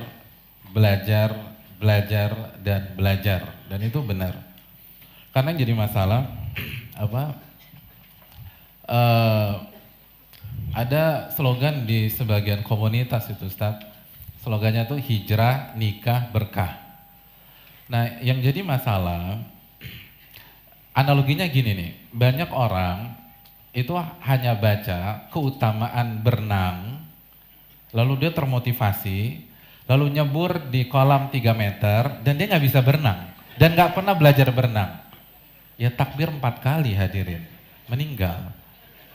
Iya. Nah begitu juga banyak orang yang termotivasi bicara keutamaan nikah, tapi dia nggak pernah belajar. Nggak pernah belajar bagaimana jadi suami, bagaimana jadi ayah, gimana didik, dan seterusnya. Jadi itu tadi, banyak orang yang termotivasi tapi nggak ngerti ilmunya, maka jatuh. Nikah seperti ibadah yang lain, nggak cukup antum hanya mempelajari keutamaan sholat, lalu antum sholat dan sholat antum diterima oleh Allah Subhanahu Wa Taala. Nggak cukup antum baca tentang keutamaan puasa, lalu antum puasa tanpa berilmu, lalu puasa antum diterima oleh Allah Subhanahu Wa Taala. Jadi butuh belajar, dan terakhir Ustaz, fadhil Ustaz. Fadhil. Insyaallah. Terakhir dia Ustaz, Nah. Ya, terima kasih Ustaz Jazakumullah khair. Kita ingatkan kembali kepada para jamaah sekalian. Jika jamaah sekalian membawa baju layak pakai, silakan nanti ke poskonya bisa untuk di-storekan di sana. Dan juga jika jamaah berniat untuk mentransfer, silakan ke BNI Syariah di nomor 988-142-8906-060606. Lalu setelah melakukan transfer, silakan konfirmasi ke nomor 081191010205. Dan mungkin kita bisa mendengarkan sejenak kesimpulan dari kedua ahli ilmu kita. Silakan Ustaz. Masya Allah, barakallahu fikum. Kembali ke awal yang kita bicarakan, berlomba-lomba dalam kebaikan. Kalau kita merenungkan ayat-ayat dalam Al-Quranul Karim yang berbincang tentang akhirat, kita selalu mendapati ayat itu mengandung semangat dari seorang hamba yang harus bersungguh-sungguh dalam meraihnya. Allah mengatakan wasari'u ila maghfirati min rabbikum. wasabiqu, kalian bersegera, kalian berlomba-lomba, wa fi dzalika falyatanafasil mutanafisun, hendaklah kalian untuk meraih surga itu bersaing dan berebut untuk mendapatkannya. Ketika berbincang tentang sholat Jumat, Allah katakan fas'au ila dzikrillah, segera menuju zikrullah tabaraka wa ta'ala. Ketika berbicara tentang Allah, Allah mengatakan fafirru ilallah, kalian lari yang kencang, jangan menoleh ke belakang, menuju kepada Allah jalla jalaluh. Kalau urusan dunia, Allah berbicara famshu fi manakibiha, cukup jalan kalian. Fantashiru fil ard, bertebaran di muka bumi ini. Maka jangan terlalu berlebih-lebihan mencari dunia. Cari dunia tetap untuk berlomba-lomba menuju akhirat. Hadza wallahu a'lam bishawab. Ana serahkan kepada Ustaz Nuzul untuk menutup.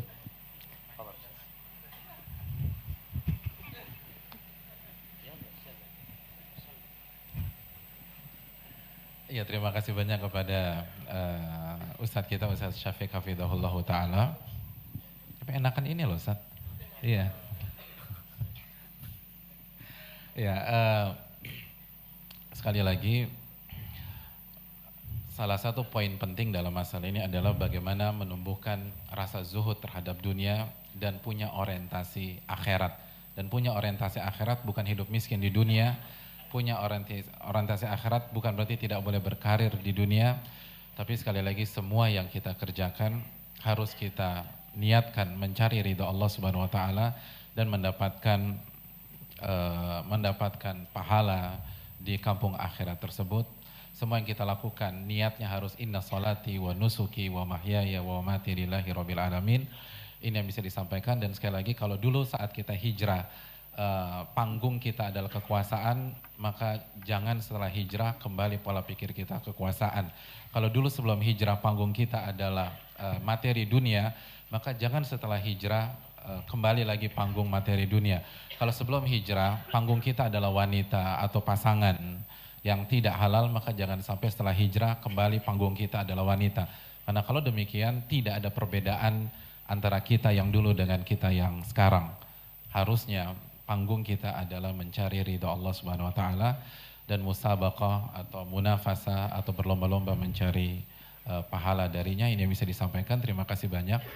Jazakallah khair kepada Al-Ustadz Al-Fadhil, Ustadz Syafiq Hafidhahullah Ta'ala, dan juga terima kasih kepada Fani yang telah menemani kita di sini. Aku lupa lihada. Assalamualaikum warahmatullahi wabarakatuh. Waalaikumsalam warahmatullahi wabarakatuh. Ya, terima kasih kepada Ustadz Syafiq dan Ustadz Nuzul. Semoga Allah melimpahkan keberkahan bagi Ustadz Syafiq dan Ustadz Nuzul. Dan juga bagi jamaah sekalian yang sudah bersabar selama kajian kita. Semoga Allah Subhanahu wa taala mengganjar dengan kebaikan yang banyak. Itu saja dari kita dan mohon maaf atas segala kekurangan. Kita terima kasih kepada pihak-pihak yang kita tidak bisa sebutkan satu persatu atas supportnya di acara kajian kita kali ini. Kita tutup dengan doa kafaratul majelis. Subhanakallahumma wa bihamdika asyhadu an la ilaha illa anta astaghfiruka wa atubu ilaik. Assalamualaikum warahmatullahi wabarakatuh.